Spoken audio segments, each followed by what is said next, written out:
Everyone, तो कैसे हैं आप लोग? तो आई होप मस्त जबरदस्त होंगे बेटा आप लोग, है ना। तो देखिए हम लोग आयोनिक इक्विलिब्रियम के बेटा सेशन 5 लेक्चर 5 में आ गए और लेक्चर 4 तक हम लोगों ने काफ़ी इंपॉर्टेंट कॉन्सेप्ट्स कवर किए थे। लास्ट जो कॉन्सेप्ट था जो हम लोगों ने आयोनिक में कवर किया था वो क्या था? सिलेक्टिव प्रेसिपिटेशन था। याद है ना बेटे, क्या था? सिलेक्टिव प्रेसिपिटेशन था। और उस पर हम लोगों ने सम्स भी किए थे और वहाँ पर मैंने एक आपको गर्दा कॉन्सेप्ट, रोटी कॉन्सेप्ट समझाया था। तो आई होप बेटा कि आपको अब सिलेक्टिव प्रेसिपिटेशन में कभी भी लाइफ में दिक्कत नहीं आएगी। इसका क्वेश्चन जब भी आएगा आप बहुत तेजी से, बहुत फास्ट उसको सॉल्व कर पाओगे। ठीक है, तो आज हम लोग नेक्स्ट कॉन्सेप्ट की तरफ आगे बढ़ेंगे, है ना। और कॉन्सेप्ट आगे डिस्कस करें उससे पहले स्वैग से स्वागत है आप सभी का। Most welcome to all of my lovely and प्यारे वेकेशन। आप सभी का बहुत बहुत स्वागत है। ठीक है, और आज हम लोग जो करेंगे पहले हम उसका आप उस पर बेस्ड जो क्वेश्चंस करेंगे, है ना। इसमें बेटा बहुत सारे क्वेश्चंस मैंने खुद फ्रेम किए हैं जो मैं आपको दिखाना चाहता हूं। तो सबसे पहले हम लोग बात करते हैं झलक दिखला जा सेक्शन की, जेडीजी सेक्शन की बात करते हैं, है ना। और क्वेश्चंस आप जरा देखो, ये जो क्वेश्चंस हैं आप देखो, ये क्वेश्चन मैंने खुद फ्रेम किया है, आप देख सकते हो। ये एडवांस के लिए हैं सारे क्वेश्चन, बहुत मस्त और जबरदस्त हैं। इन सबको हम लोग बहुत से सॉल्व करेंगे। पहले हम इन सबके कॉन्सेप्ट्स को समझेंगे, है ना। ये भी क्वेश्चन मैंने खुद फ्रेम किया है, ये क्वेश्चन भी मैंने खुद फ्रेम किया है, ये क्वेश्चन भी मैंने खुद फ्रेम किया है ना। आपको ऐसे क्वेश्चंस इस तरह का आपको नहीं मिलेगा, ठीक है, आप चेक कर सकते हो। ये क्वेश्चन भी मैंने खुद फ्रेम किया है, ये क्वेश्चन भी मैंने फ्रेम किया है, ये क्वेश्चन भी मैंने फ्रेम किया है बेटा, ये क्वेश्चन भी मैंने फ्रेम किया है। और इसके बाद फिर आगे कुछ ये क्वेश्चंस आपके सामने हैं, है ना। इस तरह से ये जो क्वेश्चंस आप देख रहे हो, है ना, आप देख सकते हो। तो बहुत मस्त मस्त चीज़ें हैं बेटा जो हम लोग आज ये कॉन्सेप्ट सीखेंगे। जैसे कि मैंने आपको स्टार्टिंग में ही बोला था, जब मैंने आयोनिक स्टार्ट किया था बेटे, आप याद करो, मैंने कहा था कि हम लोग सॉल्ट हाइड्रोलाइसिस समझ लेते हैं, हम लोग बफर समझ लेते हैं, ठीक है। क्योंकि सॉल्ट हाइड्रोलाइसिस और बफर को समझने के बाद फिर हम सॉल्युबिलिटी प्रोडक्ट में आ गए थे। सिलेक्टिव प्रेसिपिटेशन की बात हम लोगों ने की थी। अब क्या होता है ना बेटा कि जब आयोनिक का क्वेश्चन बनता है ना, तो उसमें तीन चीज़ें बहुत ज़्यादा मिलाई जाती हैं। क्या क्या? Solubility product, salt hydrolysis and buffer. जब इन तीनों को मिलाया जाता है और एसिड बेस न्यूट्रलाइजेशन का रिएक्शन भी मिलाया जाता है, जब इन 3 4 5 चीज़ों को मिला दिया जाता है ना बेटे, तो क्वेश्चन बहुत गर्दा, बहुत ज़बरदस्त बनता है। तो वही कुछ चीज़ें हैं जो हम लोग कवर करेंगे अब आयोनिक में आके, ठीक है ना। तो सॉल्युबिलिटी प्रोडक्ट को लेके चलेंगे, जो जो बहुत अच्छे अच्छे केसेस हैं आगे आने वाले फर्दर सेशंस में, और वहाँ पर सारी चीज़ों को मिक्स करते जाएंगे, सो दैट कि आपको क्लियरिटी एडवांस्ड के लिए बहुत अच्छे से इस चैप्टर में आ जाए, है ना। तो अब क्या हम लोग करेंगे आगे, कैसे डिस्कस करेंगे, वो थोड़ा सा प्लान आउट कर लेते हैं। थोड़ा मैं बता देता हूँ आपको, क्योंकि ये सेशन बहुत ज़बरदस्त जाने वाला बेटा। पूरा अच्छे से पेन पेपर कॉपी लेके बैठ जाओ और बढ़िया से एंजॉय करो सेशन को। कहीं पर भी कोई दिक्कत नहीं होने दूंगा। पूरा डिटेल मैकेनिज्म के साथ पहले कॉन्सेप्ट समझाऊंगा, उसके बाद फिर ये सारे क्वेश्चन हम लोग डिस्कस करेंगे। ओके बेटे, तो देखो बेटा, इसमें हम आपको पहले थोड़ा सा स्ट्रैटेजी बता देते हैं, लेक्चर प्लान क्या है वो थोड़ा सा समझ लो। एक्चुअली हम क्या करेंगे बेटा, सॉल्ट लेंगे, ठीक है। अब सॉल्ट जो होता है ना बेटा, किससे बना होता है? एसिड और बेस से बना होता है। अब आपको पता है कि सॉल्ट के अंदर बेटा जो वीक पार्ट, वीक एसिड या बेस से बना होता है, आयन, उसी का हाइड्रोलाइसिस होता है। हम क्या करेंगे, सॉल्ट को लेंगे, वो किसी भी एसिड या बेस का बना हुआ हो सकता है। हम सॉल्ट को लेंगे बेटा, उसको पहले पानी में डालेंगे और चेक करेंगे उसका सॉल्युबिलिटी क्या होगा। सॉल्ट को लेंगे हम एसिडिक बफर, फ्रेश सॉल्ट को हम दोबारा लेंगे, हम उसको एसिडिक बफर में डालेंगे, देखेंगे कि क्या उसका सॉल्युबिलिटी होगा, क्या इफेक्ट पड़ेगा। जब हम पानी में डालते तो क्या इफेक्ट आया, जब हम उसको एसिडिक बफर में डालेंगे तो क्या इफेक्ट आएगा। ऐसे उसी सॉल्ट को जब हम फ्रेशली फिर से बेसिक बफर सोल्यूशन में डालेंगे तो देखेंगे उसके सॉल्युबिलिटी में क्या इफेक्ट आया, उससे रिलेटेड क्या क्या कैलकुलेशंस हो सकते हैं। अब जब आप सॉल्ट का हाइड्रोलाइसिस बेटा कराते हो तो उसमें कैटाइनिक हाइड्रोलाइसिस भी हो सकता है, एनाइनिक हाइड्रोलाइसिस भी हो सकता है, या फिर दोनों हो सकते हैं। तो अगर हम दूसरे टर्म में बात करें तो हम सॉल्ट का अगर कैटाइनिक हाइड्रोलाइसिस हो रहा है तो इसका मतलब क्या हुआ कि हमने कैटाइन को लिया, पानी में डाला, उसका हाइड्रोलाइसिस कराया और चेक किया कि उसका क्या सॉल्युबिलिटी वगैरह हो सकता है, राइट। फिर हमने उसको एबीएस में डाला, सॉल्युबिलिटी चेक किया, बीबीएस में डाला, सॉल्युबिलिटी चेक किया। सिमिलरली एनाइन के साथ यही किया। फिर ऐसा भी सॉल्ट आएगा जहां पर कैटाइन का हाइड्रोलाइसिस भी होगा, एनाइन का हाइड्रोलाइसिस भी होगा। इस तरह के सॉल्ट्स क्या होते हैं, salt of week acid and weak base होते हैं। दोनों वीक अगर हैं एसिड और बेस तो उसमें कैटाइनिक हाइड्रोलाइसिस भी होता है और एनाइनिक हाइड्रोलाइसिस भी होता है। तो ऐसे सॉल्ट को हम पानी में डालेंगे, देखेंगे उसकी सॉल्युबिलिटी क्या है। एसिडिक बफर में डालेंगे, देखेंगे उसका सॉल्युबिलिटी क्या है। बेसिक बफर में डालेंगे, देखेंगे उसका सॉल्युबिलिटी क्या है। तो ये सारी चीजें हम लोग अब देख लो, सोच लो बेटा, आप खुद सोच सकते हो दिमाग से कि ये सारी चीजें कितनी इंटरेस्टिंग और कितनी मजेदार और कितनी इंपॉर्टेंट चीजें हम लोग आज कवर करने जा रहे हैं, है ना।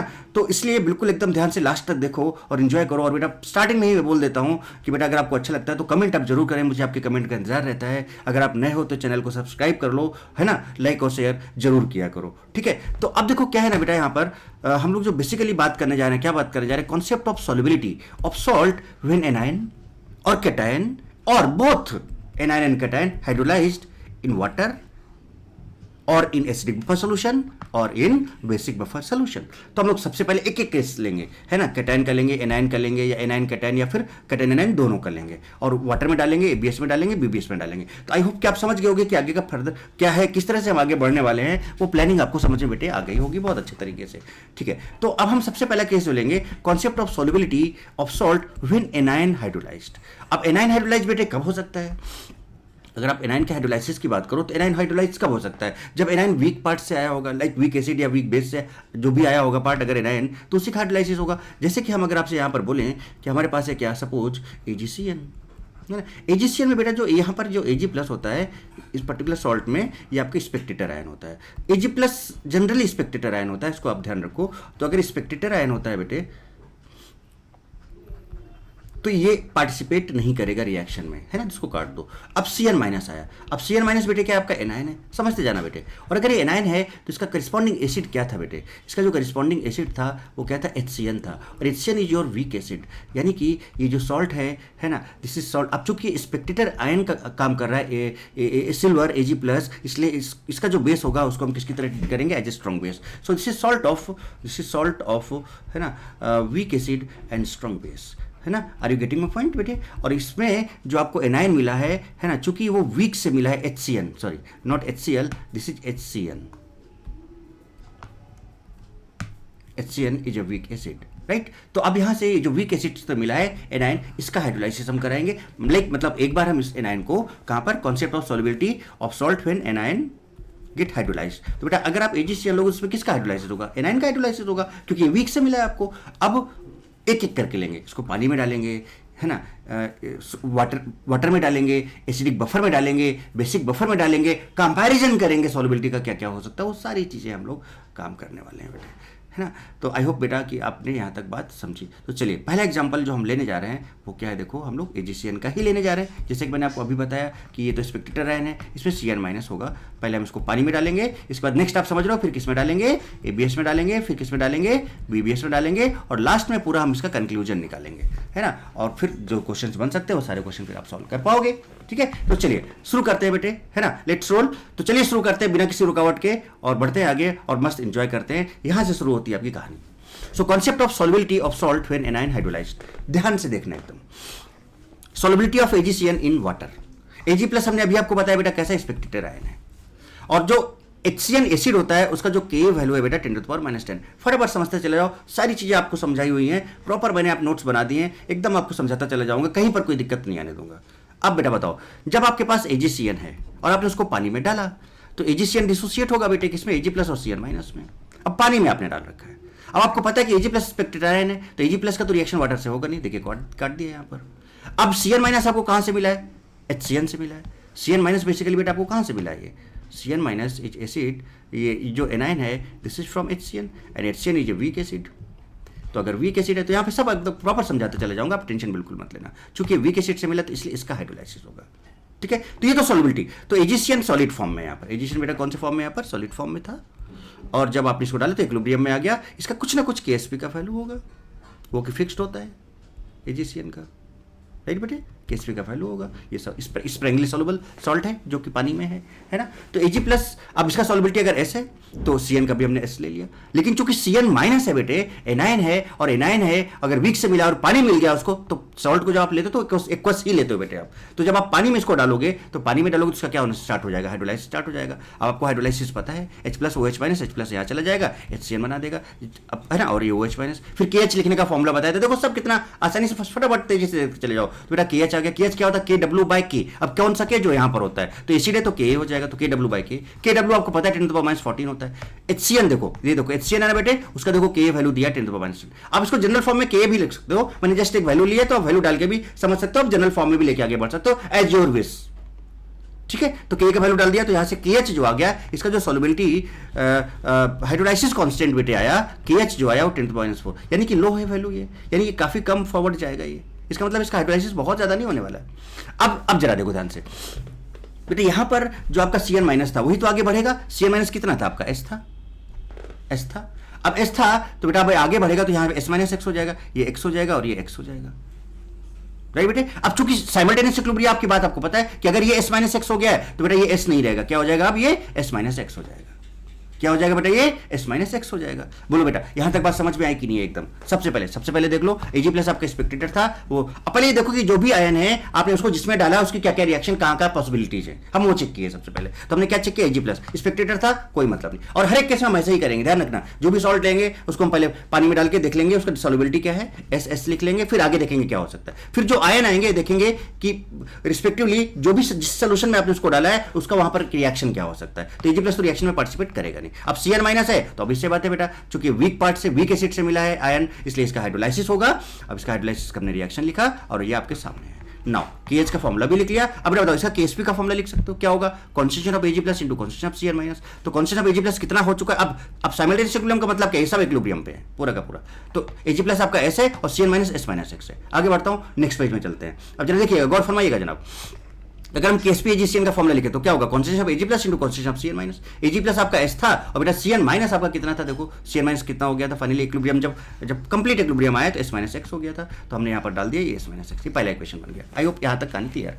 अब हम यहाँ पर केएच का फॉर्मूला भी लिख सकते हैं। केएच हमने निकाला था अभी 10⁻⁴ आया था। अब केएच का फॉर्मूला यहीं से लिख के देखो क्या होगा, केएच का फॉर्मूला इसका लिखोगे तो क्या होगा, concentration of OH minus into concentration of HCN divided by concentration of Cn minus, यही था ना। और इन सबके कॉन्सेंट्रेशन आपको पता है, HCN आपका ये है एक्स है, OH माइनस एक्स है और Cn minus S minus x है।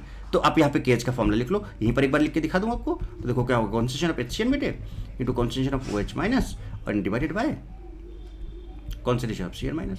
अब इन सबका वैल्यू डालोगे तो HCN कितना बेटा, एक्स है, OH माइनस आपका एक्स है। बहुत सिंपल तरीके से, चूंकि ये बहुत अच्छी चीज़ है ना।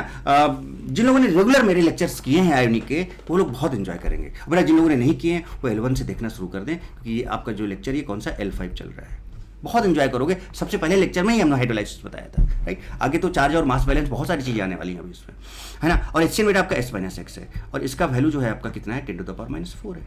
देखो यही मैंने लिखा होगा, नेक्स्ट में आप चेक कर सकते हो। देखो HCN OH माइनस, देखो ये आ गया आपका पूरा का पूरा बेटे, ये 10⁻⁴ के बराबर आ गया। तो यहाँ से अगर आप एस माइनस एक्स निकालोगे तो इसको उधर ले जाओ, तो इसको इधर लाओ, तो यहाँ से एक्स स्क्वायर 10⁻⁴ हो जाएगा, एस माइनस एक्स आ गया। अब केएसपी एजीसीएन बेटा क्या था, एजी प्लस इंटू Cn माइनस, समझ रहे हो। तो एजी प्लस बेटा कितना था, एस था, देखो ये आपका है ना यहाँ पे, और ये एस माइनस एक्स आपने यहाँ से निकाल लिया, यहाँ पुट कर दो तो ये आपका वैल्यू आ जाता है। यहाँ से अगर आप एस निकालो, एस क्या होगा बेटा, एस निकालोगे अगर आप इसको तो ये दोनों इस केएसपी के नीचे चले जाएंगे। So KSP AgCN divided by X square into 10⁻⁴, where S is solubility of AgCN in water. Simple. यहां पर एक चीज आपको और समझाना चाहेंगे, क्या बेटा, अच्छी बताओ, जब ये एनायन बना यहां पर तो उसका हाइड्रोलाइसिस होने लगा। हाइड्रोलाइसिस होने लगा मतलब ये खत्म, कंज्यूम होने लगा, कम होने लगा, इधर जाने लगा ना, तो ये कम होने लगा बेटा। और अगर ये कम होने लगा तो अकॉर्डिंग टू लीच-एटलीस्ट प्रिंसिपल हमें इसको बढ़ाना होगा।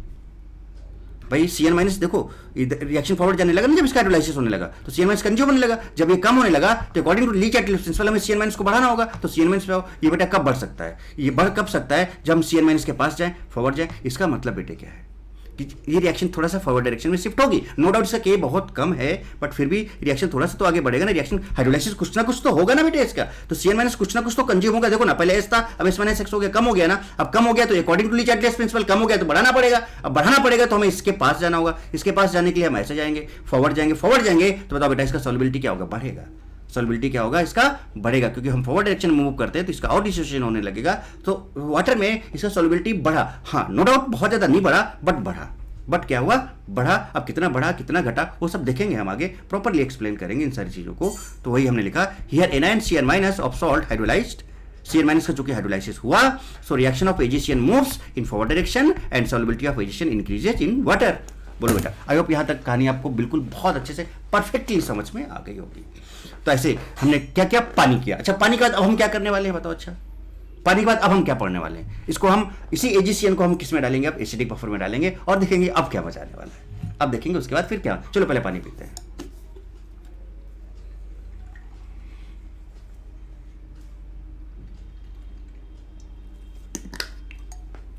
अब इनसे में सोचो ना बेटा कि क्वेश्चन कितने तगड़े हो सकते हैं।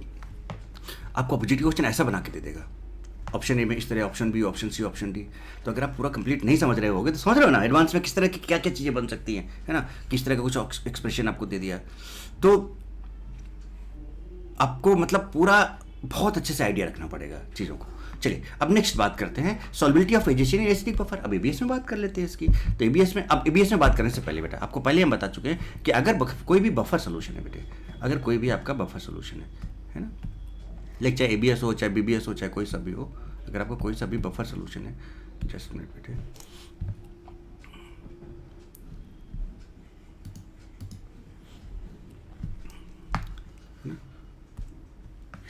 अगर आपका कोई भी बफर सोल्यूशन है कोई सा भी, तो बफर सोल्यूशन का बेटा प्रॉपर्टी क्या होता है, जैसे आप एबीएस की बात करते हो कि इनका जो पीएच या पीओएच होता है, पहले हम बफर की बात कर लें।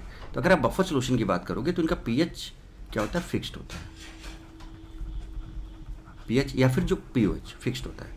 अब एसिडिक बफर है तो बेटा इसका कुछ ना कुछ पीएच होगा, इसमें कुछ कॉन्सेंट्रेशन ऑफ H+ होगा जिसका वैल्यू फिक्स्ड होगा through out the equilibrium, through out the system. ये कैसा होगा, फिक्स्ड होगा। ऐसे अगर बीबीएस होता तो वहां पर OH- या पीओएच का value through out the system क्या होता है, थ्रू आउट द रिएक्शन क्या होता है, फिक्स्ड होता है, वो चेंज नहीं होता। ठीक है, ये प्रॉपर्टी किसका, बफर का, और इस पर बेस्ड बहुत अच्छे आप क्वेश्चंस भी कर पाओगे, दिखाता हूं मैं आपको। चलिए तो शुरुआत करते हैं, फिर से वैसे ही करेंगे, ध्यान देना बेटा कैसे करेंगे जरा देखिए। Solubility of AgCN in basic buffer solution. अब चूंकि अच्छा हम लोग बेसिक की बात कर रहे थे कि एसिडिक कौन से किसमें पहुंच गए, यहाँ पर ये है ना, solubility of AgCN in acidic buffer. पहले एसिडिक बफर करते हैं, ठीक है। तो देखो क्या होगा एसिडिक बफर बेटा, एबीएस में H+ कांस्टेंट रहेगा, अभी मैंने बताया throughout the system.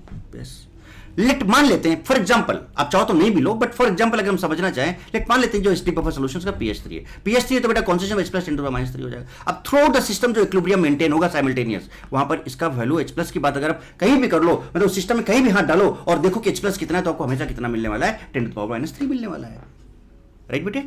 So H+ will be 10⁻³ always in solution, और KHCN आपको पहले से पता है कितना है, 10⁻³। अब हम क्या करेंगे, एजेसियन को फिर से एनालाइज करेंगे कि भैया उसके अंदर जो आयंस हैं है ना, वो किसके साथ रिएक्ट कर सकते हैं, किसके साथ नहीं कर सकते हैं, वो प्रॉपर तरीके से हम उस चीज़ को समझेंगे। और जरा देखिए आगे कैसे हमने एजेसियन लिया, फिर से बेटा Ag+ में डिसोसिएट हो गया और Cn- में। अब जरा तगड़े से बात को समझिएगा, बहुत बढ़िया। अब देखो डिफरेंस आएगा दोनों में। अभी आपने वाटर का किया तो आप तुरंत इसका कंपैरिजन भी कर पाओगे, फिर से रिलेटेड क्वेश्चंस भी कर पाओगे।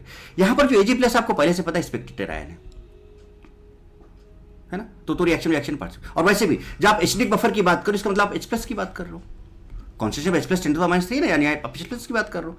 तो बेटा Ag+ और H+ में तो वैसे भी रिएक्शन है, प्लस थोड़ी रिएक्शन करेगा, तो ये नहीं हो सकता। आपको देखना है कि इन दोनों आयन के साथ क्या हो सकता है फर्दर आगे, ये सोच रखनी है आपको माइंड में।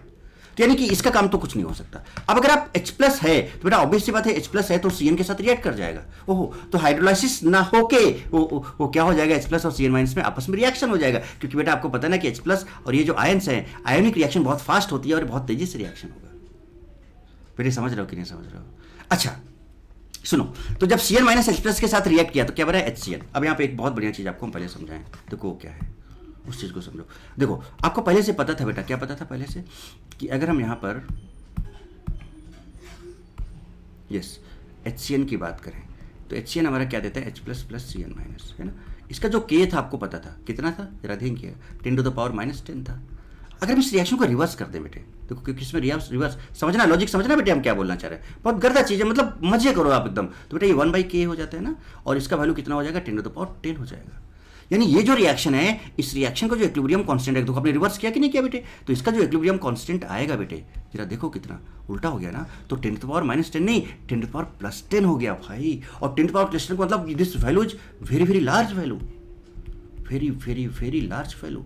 और ऐसे केस में क्या होता है कि जब बहुत लार्ज वैल्यू होता है, देखो यहाँ पर मैंने लिखा है कि here the value of K is very large, तो अगर K का वैल्यू बहुत है, इसका मतलब बहुत ज़्यादा फॉरवर्ड डायरेक्शन में चला जाएगा। और अगर ये बहुत ज़्यादा फॉरवर्ड डायरेक्शन में चला जाएगा बेटे, तो जो Cn- यहाँ पर था ये ऑलमोस्ट खत्म हो जाएगा, क्योंकि reaction moves in forward direction. क्योंकि बफर है तो बफर में H+ पे तो कुछ फर्क पड़ने वाला नहीं, क्यों, क्योंकि वो सफिशिएंट अमाउंट में है, और चूंकि ये बफर है तो H+ तो चेंज नहीं होने वाला है। H+ अगर पहले भी 10⁻³ था तो अभी भी वो 10⁻³ ही होगा, तो फर्क किसमें पड़ेगा, क्योंकि इसका वैल्यू तो through out the system constant रहेगा, ये चेंज ना होने वाला। बट चूंकि रिएक्शन बहुत तेजी से आगे बढ़ रही है, इसका K 10⁻10 बहुत ज्यादा होता है बेटे, बहुत लार्ज है, तो रिएक्शन पूरा एकदम ऐसे फॉरवर्ड डायरेक्शन में शिफ्ट होगी, और बेटा इस केस में Cn- जितना भी होगा यहाँ पर वो पूरा का पूरा निपट जाएगा, वो पूरा का पूरा निपट जाएगा। इसका मतलब कंप्लीट हाइड्रोलाइसिस Cn- का हो जाएगा। It means this will act as a what limiting reagent. अब यहां से आपको पहले ही समझा देता हूं बेटा, Cn- क्या कॉन्सेंट्रेशन ऑलमोस्ट जीरो हो गया, देखो ना, इसका मतलब कॉन्सेंट्रेशन बहुत तेजी से डिक्रीज हुआ, नहीं हुआ, देखो रिएक्शन बहुत तेजी से फास्ट गई बेटे, तो Cn- बहुत ज्यादा डिक्रीज होगा। और अगर ये बहुत ज्यादा डिक्रीज हुआ तो बेटा लीचेटलेस इसको उतना ही ज्यादा इंक्रीज करने की कोशिश करेंगे, यानी कि इसको इंक्रीज करने के लिए हमें इसकी तरफ जाना होगा और बहुत तेजी से जाना होगा, यानी फॉरवर्ड डायरेक्शन बहुत तेजी से जाएगा। इसका मतलब इसका सॉल्युबिलिटी गर्दा इंक्रीज होगा, गर्दा इंक्रीज होगा। क्यों? क्योंकि बहुत कम, ऑलमोस्ट जीरो हो चुका है, ऑलमोस्ट जीरो हो चुका है बेटा, ये ऑलमोस्ट जीरो हो चुका है। तो इसका मतलब इसको बढ़ाने के लिए बहुत तेजी से, बहुत मेहनत करनी पड़ेगी, बहुत तेजी से फॉरवर्ड डायरेक्शन में जाना पड़ेगा, यानी बहुत तेजी से टूटना शुरू करेगा, तो इसका सॉल्युबिलिटी बहुत तेजी से इंक्रीज होगा। यानी अब बताओ बेटा, पानी में भी तो आगे रिएक्शन जा रही थी, Cn- का हाइड्रोलाइसिस पानी में हो रहा था, याद करो थोड़ा सा, समझ रहे हो ना। Cn- बेटा पानी के साथ रिएक्ट कर रहा था ना ऐसे करके, तो उसने HCN बनाया था और प्लस OH- बनाया था, याद करो। इसका KH आपका जो आया था, मुझे याद है अभी भी, आपको भी याद होगा, 10⁻⁴ आया था, सॉरी 10⁻⁴ आया था। और यहाँ पर जो इस रिएक्शन का 10⁻⁻ आ रहा है, यानी वहाँ पर भी रिएक्शन फॉरवर्ड गई थी, इतनी गई थी, बट यहाँ पर इतनी जा रही, समझ रहे हो ना। तो अगर उसको ABS में डालोगे तो एजिशन का सॉल्युबिलिटी बहुत ज्यादा होने वाला है, बहुत ज्यादा होने वाला है वाटर के रेस्पेक्ट में। कंपैरिजन समझ में आ गया कि नहीं आ गया बेटे? बाकी रही बात कैलकुलेशन की, तो सिंपल फॉर्मूले लिखना है। अब क्या करना है जरा देखो, अब सीखो। अब चूंकि ये चीज मैं आपको पहले भी सिखा चुका हूं, भैया ये जो H+ है उतना ही रहेगा इस वक्त। अब देखो ये S था, तो बेटा आपने S यहाँ पर ले लिया और HCN पहले जीरो था। नाउ अब चूंकि ये ऑलमोस्ट रिएक्शन बहुत तेजी फॉरवर्ड, तो S- करोगे, ऑलमोस्ट जीरो हो गया ये। अब इसको आप ऐसे लिख सकते हो, क्या लिख सकते हो, 10⁻⁻3, चूंकि S जा रहा है तो ये -S होगा, है ना। बट ये जो लिखना यहाँ पर होगा, ये लिखना क्या होगा, गलत होगा। अब ऐसे इसको नहीं लिख सकते, क्यों? क्योंकि अगर ये पहले 10⁻³ था तो ये बाद में भी 10⁻³ ही होगा, है ना। बट तरीका समझा रहा हूँ कि भाई अगर यहाँ से S जा रहा है तो यहाँ से S निकला, तो बेटा यहाँ से भी S निकलेगा और यहाँ S बन जाएगा। बट ये ऐसा होगा नहीं, 10⁻³ रहेगा, क्योंकि बफर है, उतना ही रहेगा। अब ये S- S जीरो, बेटा अगर आप जीरो कर दोगे तो नीचे Cn- जब इसका K इक्विलिब्रियम लिखोगे आप, तो क्या लिखोगे, HCN, समझना मेरी बात, bye concentration of Cn- into concentration of H+। अगर आप इसको Cn- को यहाँ पे जीरो डाल दोगे, जैसे यहाँ पे जीरो दिख रहा है ना, जीरो, तो बेटा K इक्विलिब्रियम इनफाइनाइट हो जाएगा, जो कि डिफाइन नहीं होगा फिर। बात समझ रहे हो? तो इसलिए हम जीरो ना मान के ये मान के चलेंगे कि हाँ जीरो हो गया, अप्रॉक्स जीरो के आसपास। अभी देखना y का वैल्यू बहुत कम आ जाएगा, तो हम इसको कुछ y ले लेते हैं, जीरो ना लेके क्या ले लेते हैं, y ले लेते हैं, सो दैट हम सारी चीजों को डिफाइन भी कर सके। मतलब जीरो लग रहा है थ्योरेटिकली, बट प्रैक्टिकली जीरो नहीं होगा, कुछ ना कुछ थोड़ा बहुत वैल्यू होगा, इसलिए मैं इसको y ले लिया। हालांकि ये चीज मैं आपको पहले सिखाया हूं कि कैसे हम कंप्लीशन का रिएक्शन लिखते हैं, ये आपको पता है। तो आप देखो बेटा फाइनली ये y हो गया, ये उतना ही रहेगा, 10⁻³ हो गया, और ये देखो S बन गया था, तो ये ऐसा गया। अब बताओ बेटा, कहानी क्लियर है ना। अब सिंपल KSP अगर आप बताओ बेटा, अब अगर ये y हो गया है Cn- यहाँ पर, तो S ना होके अब क्या हो जाएगा, ये y हो जाएगा। तो अगर आप इसका KSP का वैल्यू लिखोगे तो दिस इंटू दिस लिखोगे, तो क्या लिखोगे, S इंटू y लिखोगे, क्या लिखोगे, S इंटू y। अब इसका फॉर्मूला अगर आप लिखोगे यहाँ पे, जैसे हालांकि फॉर्मूला मैंने लिख दिया है, तो आप देख सकते हो। अगर हम इसका लिखें यहाँ पर, तो HCN बेटे कितना है यहाँ पर, S है, देखो HCN यहाँ पर S है, और बेटा ये कितना H+ कितना है, Cn- कितना y है, और ये बेटा आपका 10⁻³ है, and that is equals to 10⁻10, that is equals to 10⁻10। बोलो बेटा, एकदम बढ़िया से तरीके से, एकदम मस्त समझ में आ रहा है ना बेटे, है ना, एकदम मतलब मस्त और ज़बरदस्त गर्दा तरीके से चीज़ों को समझ रहे हो कि नहीं समझ रहे हो बेटे। तो यहाँ से अगर आप देखो ध्यान से, तो ये आपका उधर जाएगा तो 10⁻7 हो जाएगा, है ना, कुछ ऐसे। तो यहाँ से अगर आप y निकालोगे तो y का वैल्यू S इंटू 10⁻, कितना हो जाएगा बेटे, है ना, ये S डिवाइडेड बाय 10⁻7 हो जाएगा। देखो सही लिखा क्या मैंने, S डिवाइडेड बाय 10⁻7 हो जाएगा, नहीं हो रहा है, देखो ये, है ना। और KSP कितना हो जाएगा, S इंटू y हो जाएगा। चलिए आगे दिखाते हैं आपको वही चीज़, आप जरा देखो यहाँ पे ध्यान से गौर फरमाइए बेटे। सो KSP एजिशन Ag+ इंटू Cn-, तो ये ऐसे बेटा Ag+, देखो, और Cn- y हो गया था। फिर आपने अभी K का फॉर्म 1/K का फॉर्मूला लिखा था ना, ये लिखा था, तो यहाँ से S/ ये आया था, यहाँ से y आपका S/10%, अभी मैंने समझाया। तो KSP S इंटू y है बेटा, ये y का वैल्यू उठा के यहाँ डाल सकते हो, जैसे आप डालोगे तो यहाँ से S² / 10⁻7 आ जाएगा। और बताओ ये KSP है, 10⁻7 इधर जाके मल्टीप्लाई हो जाएगा, तो यहाँ से जो S आएगा √of KSP AgCN इंटू 10⁻7 आ जाएगा। Solubility of AgCN in acidic buffer. कहानी क्लियर है क्या बेटे, है ना। तो सिंपल कैलकुलेशन है, ये क्या बेटा सीखे नहीं हो, बस वही चीज है कि एडवांस के लिए चीजों को लिंक अप करना होता है, लिंक अप करना होता है प्रॉपर तरीके से, कोई मिस्टेक ना हो, वो चीज में। तो आई थिंक आगे आने वाली चीजों को आप बहुत और तगड़े तरीके से समझ सकते हो, मैं और तेजी से बता सकता हूं, क्योंकि कंप्लीशन का रिएक्शन कैसे लिखेंगे, हाइड्रोलाइसिस का रिएक्शन कैसे लिखेंगे, ये सब तो आपको पहले ही समझा चुका हूं, आप पढ़ सकते हो। The value of solubility of AgCl in ABS will be very large, अभी मैंने बताया, because Cn- undergoes almost in completion, पूरा का पूरा कम, है ना। So reaction of addition moves much more in forward direction, एजिशन की रिएक्शन बहुत तेज फॉरवर्ड गया था, इसलिए उसका सॉल्युबिलिटी बहुत ज्यादा होगा। इसलिए उसका सॉल्युबिलिटी क्या होगा बेटे, बहुत ज़्यादा होगा। बताओ बेटे क्या यहाँ तक। अब बीबीएस भी कर लेते हैं, उसके बाद कंपैरिजन करेंगे हम लोग। तो solubility of AgCN in basic buffer, अब बेसिक बफर में देखते हैं इसका, है ना। ऐसे करके बेटा हम लोग सारी चीज़ों को समझेंगे। आई होप बेटा बहुत मस्त तरीके से, गर्दा तरीके से आपको चीज़ें समझ में आ रही होंगी। बोलो बेटा मजा आ रहा है ना, अच्छे से समझ रहे हो ना। फिर ऐसे ही करके हम दूसरा सॉल्ट लेंगे, जैसे कि एनाइनिक है, फिर कैटाइनिक वाला लेंगे, फिर ऐसे करके ऐसा सॉल्ट लेंगे जिसमें दोनों वीक होंगे, है ना। और पूरा गर्दा तरीके से हर चीज़ देखो, मैथमेटिकल एक्सप्रेशन भी बता रहा हूँ और थेरेटिकल कंपैरिजन भी करके दे रहा हूँ, किस तरह से कौन कम कौन ज़्यादा हो रहा है, प्रॉपर रीजन भी आपको समझा रहा हूँ बेटा। हर चीज़ लॉजिकली आपके सामने जा रही है। चलिए, तो अब बेसिक बफर, तो यहाँ पर बेटा क्या होगा, OH माइनस कॉन्स्टेंट रहेगा थ्रू आउट द सिस्टम, इसका POH कॉन्स्टेंट रहेगा। अब चाहे कुछ भी कर लो, लेकिन बट OH माइनस चेंज नहीं होगा, वो उतना ही रहेगा। और ये सब कॉन्सेप्ट क्वेश्चन सॉल्व करने में भी हम यूज करेंगे बेटे। So solubility of AgCN in basic buffer solution, तो यहाँ पर बीबीएस है तो OH minus remains constant throughout the system, पता है आपको। अब यहाँ पर मान लेते हैं लेट बीबीएस है तो उसका POH 3 है, तो कॉन्स्टेंट ऑफ OH माइनस 10⁻3, ये मैंने एज्यूम किया है बेटे, ठीक है ना। आपको कुछ भी दिया गिवन हो सकता है, POH का वैल्यू है ना 10⁻3, ये कांस्टेंट रहेगा। So OH minus will be 10⁻3 always in solution. So और KHCN आपका 10⁻3 दिया है पहले से, आपको पता है। अब जब आप एजीसीएन का बेटा रिएक्शन लिखोगे सॉल्युबिलिटी का, तो क्या लिखोगे, Ag प्लस लिखोगे प्लस Cn माइनस लिखोगे। अब आपने इसको बीबीएस में डाल रखा है। अब बीबीएस में डाल रखा है मतलब किसके साथ, OH माइनस डाल रखा है, OH माइनस, यानी कि बेटा ये Ag प्लस तो स्पेक्टेटर है, नहीं तो करेगा कि नहीं करेगा। और यहाँ पर Cn माइनस था आपका, तो Cn माइनस और OH माइनस पे रिएक्शन तो होगा नहीं। फिर से देखो, अब आपको क्या करना है, जो भी आया है ना उनको एनालाइज करना है। आपके पास क्या है बेटा, बीबीएस है, बीबीएस का मतलब क्या है, OH माइनस है आपके पास। अब बेटा बताओ, Ag प्लस तो स्पेक्टेटर ही करेगा नहीं, है ना। और ये Cn माइनस निगेटिव है और ये भी निगेटिव, ये भी आपस में रिएक्ट नहीं करे। अरे भाई साहब, यानी बेसिक बफर में इसके जो, जब आप इसका सॉल्युबिलिटी का रिएक्शन लिख रहे हो तो उसमें जो आयंस मिल रहे हैं आपको, वो आयंस इस बेसिक बफर की वजह से उनका रिएक्शन, है ना, OH माइनस के साथ आगे नहीं बढ़ेगा। जैसे एसिडिक में Cn और HCN का रिएक्शन हो गया था, सॉरी Cn माइनस और H प्लस का रिएक्शन हो गया था, बट यहाँ पे क्या होगा वो देखते हैं। चलिए शुरू करते हैं बात को, और जरा इस चीज को समझिएगा, बहुत बढ़िया चीज है। तो देखो बेटा एजीसीएन Ag प्लस, अच्छा इसको हमेशा क्या करते हो बेटा, पानी में डालते हो ना, ये सॉलिड होता है और सोल्यूशन हमेशा कैसा होता है, एक्वस। तो ये अंडरस्टूड है कि पानी पड़ा हुआ है सिस्टम के अंदर, है, सॉल्ट को आप पानी में डिजॉल्व करा रहे हो। ओके नाउ अब जरा ध्यान से देखो बेटा, Ag प्लस मिला, Cn माइनस मिला। अब एनालाइज करो कि भाई बीबीएस था, OH माइनस था, तो Ag प्लस और OH माइनस पे रिएक्शन तो होगा नहीं, क्योंकि स्पेक्टेटर है ना, स्ट्रॉन्ग बेस बनाएगा AgOH, उसका मतलब नहीं, तो स्पेक्टेटर आयन तो रिएक्ट करते नहीं है, क्योंकि अगर AgOH बना भी देगा तो डिसोसिएटर को वापस ही दे देगा, क्योंकि बहुत ज्यादा स्ट्रॉन्ग बेस है। अब Cn माइनस निगेटिव और OH माइनस निगेटिव, बीबीएस की वजह से OH माइनस मिला आपको, तो ये रिएक्शन भी आगे नहीं बढ़ेगा। तो बेटा क्या बचता है, फिर तो यही बचता है ना कि सोल्यूशन के अंदर क्या पानी है। अगर पानी है तो बेटा Ag प्लस तो स्पेक्टेटर है, यानी Cn माइनस का हाइड्रोलाइसिस होगा, बस और क्या। बात समझ रहे हो, Ag प्लस स्पेक्टेटर रिएक्शन किया नहीं, Cn माइनस और OH माइनस का रिएक्शन हुआ नहीं, दोनों निगेटिव निगेटिव है, थोड़ी बने।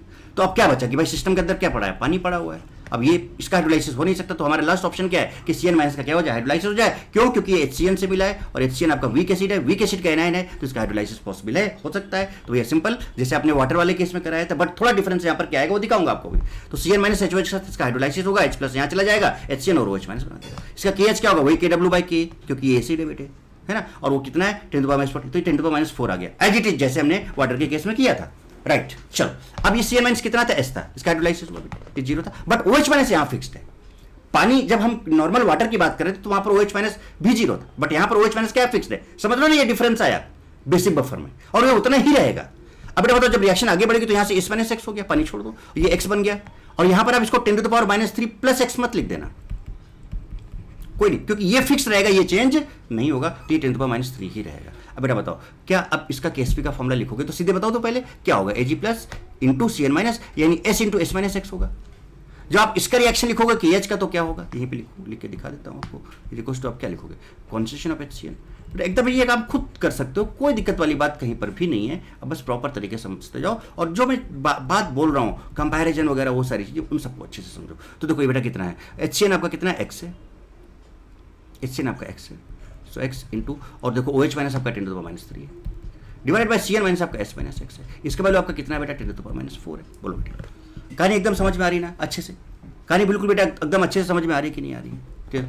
तो एक तो रिलेशन आपको ये मिल जाएगा, और KSP AgCN जब आप लिखोगे यहाँ से, तो आप क्या लिखोगे बेटा, यहाँ से Ag प्लस आपका S था और ये S, तो यहाँ से S into S minus x मिल जाएगा। बोलो बेटा, एक इक्वेशन ये मिल जाएगा और एक इक्वेशन आपको ये मिल जाएगा। इनसे हम क्या कर सकते हैं बेटा, इनसे हम दोनों को सिंप्लीफाई करके S और X निकाल सकते हैं, और जैसा रिजल्ट चाहिए वो हम बात कर सकते हैं। बोलो बेटा कहानी यहाँ तक एकदम क्लियर कि नहीं क्लियर, बोलो बेटा। चलो तो आगे दिखाएं आपको, देखिए सेम चीज, वही चीज मैंने बताया यहाँ पर आपको कि जब आप KSP AgCN बेटे लिखोगे तो Ag plus into Cn minus S into S minus x हो गया। KH का फॉर्मूला जब हमने लिखा इसके लिए, अभी जो समझाया था मैंने आपको, ये आपका KH ही तो है, KH के ही फॉर्मूला तो लिखा आपने, देखिए ये तो आपका 10⁻⁴, ये दो इक्वेशन बन गई, यहाँ से S और X निकाल लो, सिंपल, राइट। यहाँ पर देखो मैंने क्या बोला, here OH minus is already present और इट विल बी 10⁻³ और will not change during hydrolysis. तो वो मैं आपको पहले ही बता चुका कि OH माइनस चेंज नहीं होगा, बिल्कुल भी चेंज नहीं होगा, राइट। अब यहाँ से एक काम कर सकते हो आप, यहाँ से S माइनस एक्स निकाल सकते हो। तो S माइनस एक्स इधर ले जाओगे तो बेटा 10⁻+4 हो जाएगा इधर, तो 10 बचेगा, 10x हो जाएगा। तो यहाँ से S माइनस एक्स आपका 10x आ जाएगा। तो KSP AgCN क्या था देखो, S into S minus x, तो यहाँ से S into S minus x और S माइनस एक्स की आप 10x लिख सकते हो। तो यहाँ से आप S निकाल सकते हो, that S will be KSP AgCN by 10x। बात समझ रहे हो ना बेटे? तो किस तरह से क्या क्या चीज़ें हो सकती हैं, सारी चीज़ें बेटा मैं आपके सामने रख रहा हूँ, इसका तो फिर इनका भी कंप्लीट। हाँ अच्छा, पहले बताओ पानी और ABS में AgCN का सॉल्बिलिटी किस में ज़्यादा होगा? पानी में भी रिएक्शन आगे बढ़ रही थी, CN माइनस का हाइड्रोलाइसिस हो रहा था, बट जब आप ABS डाले तो CN माइनस H प्लस के साथ रिएक्ट करके HCN बना रहा था और उसका जो इक्विलिब्रियम कांस्टेंट आया था वो 10⁻+10 आ गया था, बहुत ज्यादा आ गया था, रिएक्शन ऑलमोस्ट बाहर चली गई थी, फॉरवर्ड चली गई थी, CN माइनस ऑलमोस्ट 0 हो गया था, इसलिए AgCN का जो रिएक्शन था बहुत फॉरवर्ड हो गया था और वहां पर उसका सॉल्बिलिटी बहुत ज्यादा था। तो पानी और ABS में AgCN का सॉल्बिलिटी ABS में बहुत ज्यादा होगा, पानी में उससे कम होगा। अब BBS में चेक करते हैं क्या होगा, BBS में चेक करते हैं क्या होगा, प्रॉपर रीजन, और जरा समझिए, प्रॉपर एकदम सही से समझाऊंगा, ध्यान देना बेटा, ये वाला बहुत इंपॉर्टेंट पार्ट है, इस चीज को समझिएगा तो आगे की चीजों को और आप अच्छे से लिंक कर पाओगे, है ना। Due to BBS there will be common ion effect in hydrolysis of CN minus. सब अभी मैं पढ़ रहा हूँ, सब प्रॉपर समझा रहा हूँ, टेंशन मत लेना। And hydrolysis reaction shifted to backward direction, जो आपने हाइड्रोलाइसिस CN माइनस का कराया था ना, HOH का, इसने HCN बनाया था और OH माइनस बनाया था, है ना। तो मैं क्या बोल रहा हूँ कि रिएक्शन बैकवर्ड डायरेक्शन में शिफ्ट होगा, बैकवर्ड डायरेक्शन में, ठीक है। So very less hydrolysis of CN minus का बहुत कम हाइड्रोलाइसिस होगा, and hence reaction of AgCN will shift very little to forward, बहुत कम फॉरवर्ड जा पाएगा। So solubility of AgCN in basic buffer, है ना, with respect to solubility of AgCN in water. अब वाटर की बात करें और BBS की बात करें तो BBS में जो सॉल्युबिलिटी होगा वो कम होगा, किसके रिस्पेक्ट में, वाटर के रिस्पेक्ट में, यानी कि AgCN का जो सॉल्युबिलिटी होगा वो BBS में सबसे लीस्ट होगा। अब ये चीज आपको समझ में नहीं आएगी, मुझे पता है, मुझे पता है ये चीज आपको अभी समझ में नहीं आई होगी। चलो तो अब क्लियर देते हैं। तो पहले मैंने स्टेटमेंट दिया कि भैया ऐसे होगा, यहां से एक चीज क्लियर होगी, सॉल्युबिलिटी जो AgCN का है ना, वो सबसे ज्यादा ABS में होगा, उससे कम पानी में होगा और सबसे कम BBS में होगा, क्योंकि BBS में इन्होंने लेस बोल दिया और ये आप पहले ही कंपेयर कर चुके थे। अब ये बात समझनी कि ये सबसे लेस क्यों हो गया, क्योंकि हाइड्रोलाइसिस यहाँ भी हो रहा है, सॉरी हाइड्रोलाइसिस पानी में भी हो रहा है और BBS में भी हो रहा है, बट BBS में कम क्यों हो जा रहा है, तो उसका रीजन समझ लेते हैं। यहाँ पर रीजन क्या, कॉमन आयन इफेक्ट। अब वो प्रॉपर तरीके से समझाता हूँ, जरा देखिए, हर चीज का एक्सप्लेनेशन है बेटे, हर चीज का एक्सप्लेनेशन है, टेंशन वाली कोई बात ही नहीं है। So explanation of less solubility of AgCN in BBS with respect to pani, भाई दिक्कत यही थी। चलो चूंकि आप बेसिक बफर ले रहे हो, आपने सोल्यूशन में बेसिक बफर सोल्यूशन ले रखा है, तो बेटा बफरिंग कंपोनेंट कोई ना कोई तो होगा ना बेसिक बफर का। सो लेट वो जो बफरिंग कंपोनेंट है वो ये है NH4OH एंड NH4Cl, कोई दिक्कत नहीं भाई। बेसिक बफर का मतलब क्या हुआ कि आपने बफर सोल्यूशन किसी का कॉम्बिनेशन का लिया होगा ना, बफरिंग कंपोनेंट या बफरिंग रिएजेंट लिए होंगे ना बेटे, यहाँ पर वो बफरिंग रिएजेंट ये है, और जिसका जो आपका POH है वो 10⁻³ है, POH 3 है ना, POH इसका 3 है, POH कितना बेटा इसका 3 है, POH 3 है ना, और OH माइनस आपका 10⁻³ है, कॉन्सेंट्रेशन ऑफ OH माइनस आपका 10⁻³ राइट। चलिए तो अब जरा रिएक्शन को थोड़ा सा एनालाइज करो बेटा, बहुत चूंकि एडवांस चीजें तो इसलिए अच्छे से समझना कि कॉमन इफेक्ट का क्या फर्क पड़ा और क्यों AgCN का सॉल्युबिलिटी BBS में कम हो गया पानी के रेस्पेक्ट में। NH4OH NH4+ देगा, देखो होता है ना यहाँ पे। अब पूरा कंप्लीट इक्विलिब्रियम को समझो, और NH4+ और OH माइनस देगा। चलिए NH4Cl था, सॉल्ट है तो पूरा डिसोसिएट हो जाता है, तो NH4Cl NH4+ और Cl माइनस दे देगा। चलिए समझाता हूँ अभी। इसके बाद जो CN माइनस आया था, कहाँ से CN माइनस आया था बेटे, AgCN से, ये रिएक्शन था ना।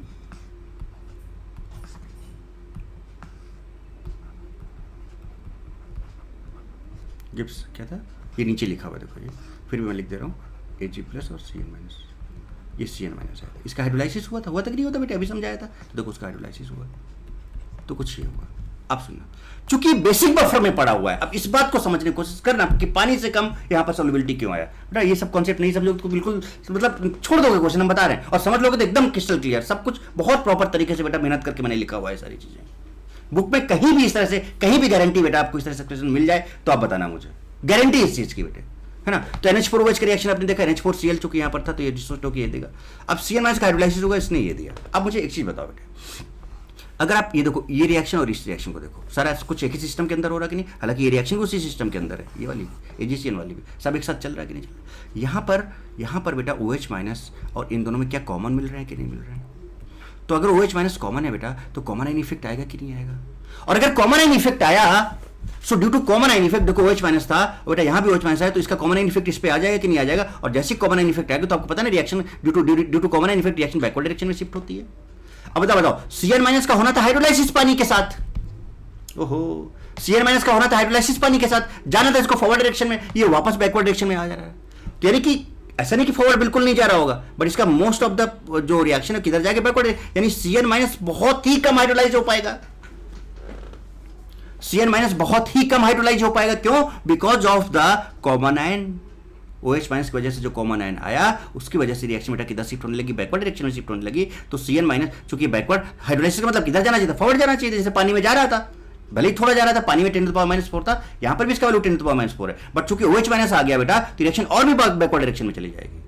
तो Cn माइनस का बहुत ही कम हाइड्रोलाइसिस हो पाएगा, और चूंकि Cn माइनस का बहुत कम हाइड्रोलाइसिस हो पाएगा बेटे, तो इसका कॉन्सेंट्रेशन बहुत ही कम डिक्रीज हुआ होगा, तो थोड़ा सा इत्तुस आगे बढ़ेगा, पानी में इत्तुस आगे बढ़ेगा, समझ रहे हो, और एसिडिक बफर में ऐसे बढ़ा था। This is the reason. इसलिए एसिडिक बफर में इसका सॉल्युबिलिटी सबसे ज्यादा होगा, उससे कम पानी में, और सबसे कम बीबीएस में। बीबीएस में क्यों सबसे कम? क्योंकि because of common ion effect. ये बफरिंग जो कंपोनेंट आपके सामने है, बफरिंग जो रिएजेंट है बेसिक बफर का, वहां से OH माइनस की वजह से कॉमन आयन इफेक्ट आ गया। That's why this reaction shifted to backward direction. Cn minus बहुत कम हाइड्रोलाइज हो पाया, चूंकि बहुत कम हाइड्रोलाइज हो पाया तो ये बहुत ही कम पानी में रिएक्ट कर पाया, तो इसका कॉन्सेंट्रेशन बहुत लिटिल डिक्रीज हुआ होगा, तो बहुत हल्के शिफ्ट हुआ होगा, पानी में इतना और एबीएस में इतना। देख लो साफ साफ सारे रीजन आपके सामने है। तो बेटा सॉल्युबिलिटी ऑफ एजीसीएन आपके सामने ये मैंने पहले समझा दिया था बेटा। ये चीज़ बहुत गर्दा कॉन्सेप्ट है, ये बहुत गर्दा चीज़ थी, मैं बता रहा हूँ बेटा, इस चीज़ को बहुत अच्छे समझ लेना। अब आप पिछला वाला स्टेटमेंट पढ़ के समझ सकते हो। देखो, due to BBS there will be common ion effect in hydrolysis of Cn minus. Cn minus का जो हाइड्रोलाइसिस हो रहा है, Cn माइनस का जो हाइड्रोलाइसिस हो रहा है, इसमें देखो आया ना कॉमन आयन इफेक्ट, बफर की वजह से आया ना। OH माइनस किसकी वजह से आया? बफर की वजह से आया। देखो ये OH माइनस तो कॉमन आयन इफेक्ट आया कि नहीं आया, जिसकी वजह से बैकवर्ड शिफ्ट हुआ। अब स्टेटमेंट अब पढ़ो, अब समझ में आएगा पूरा, है ना। Hydrolysis reaction shifted to backward direction, backward shift हुआ, so very less hydrolysis of Cn minus, hence reaction of AgCN will shift very little to forward. ये तो समझाया था आपको कि भैया इसका चूंकि बहुत ही कम हाइड्रोलाइज हुआ, तो ये बहुत ही कम आगे जा पाएगा। देखो ना, एक एक सेंटेंस, एक एक बात का मतलब समझो, हेंस, है ना। So solubility of AgCN in BBS with respect to AgCN in water will be less, तो इसका बीबीएस में सबसे कम होगा। बेटा बताओ, अब गर्दा तरीके से समझिए, है ना।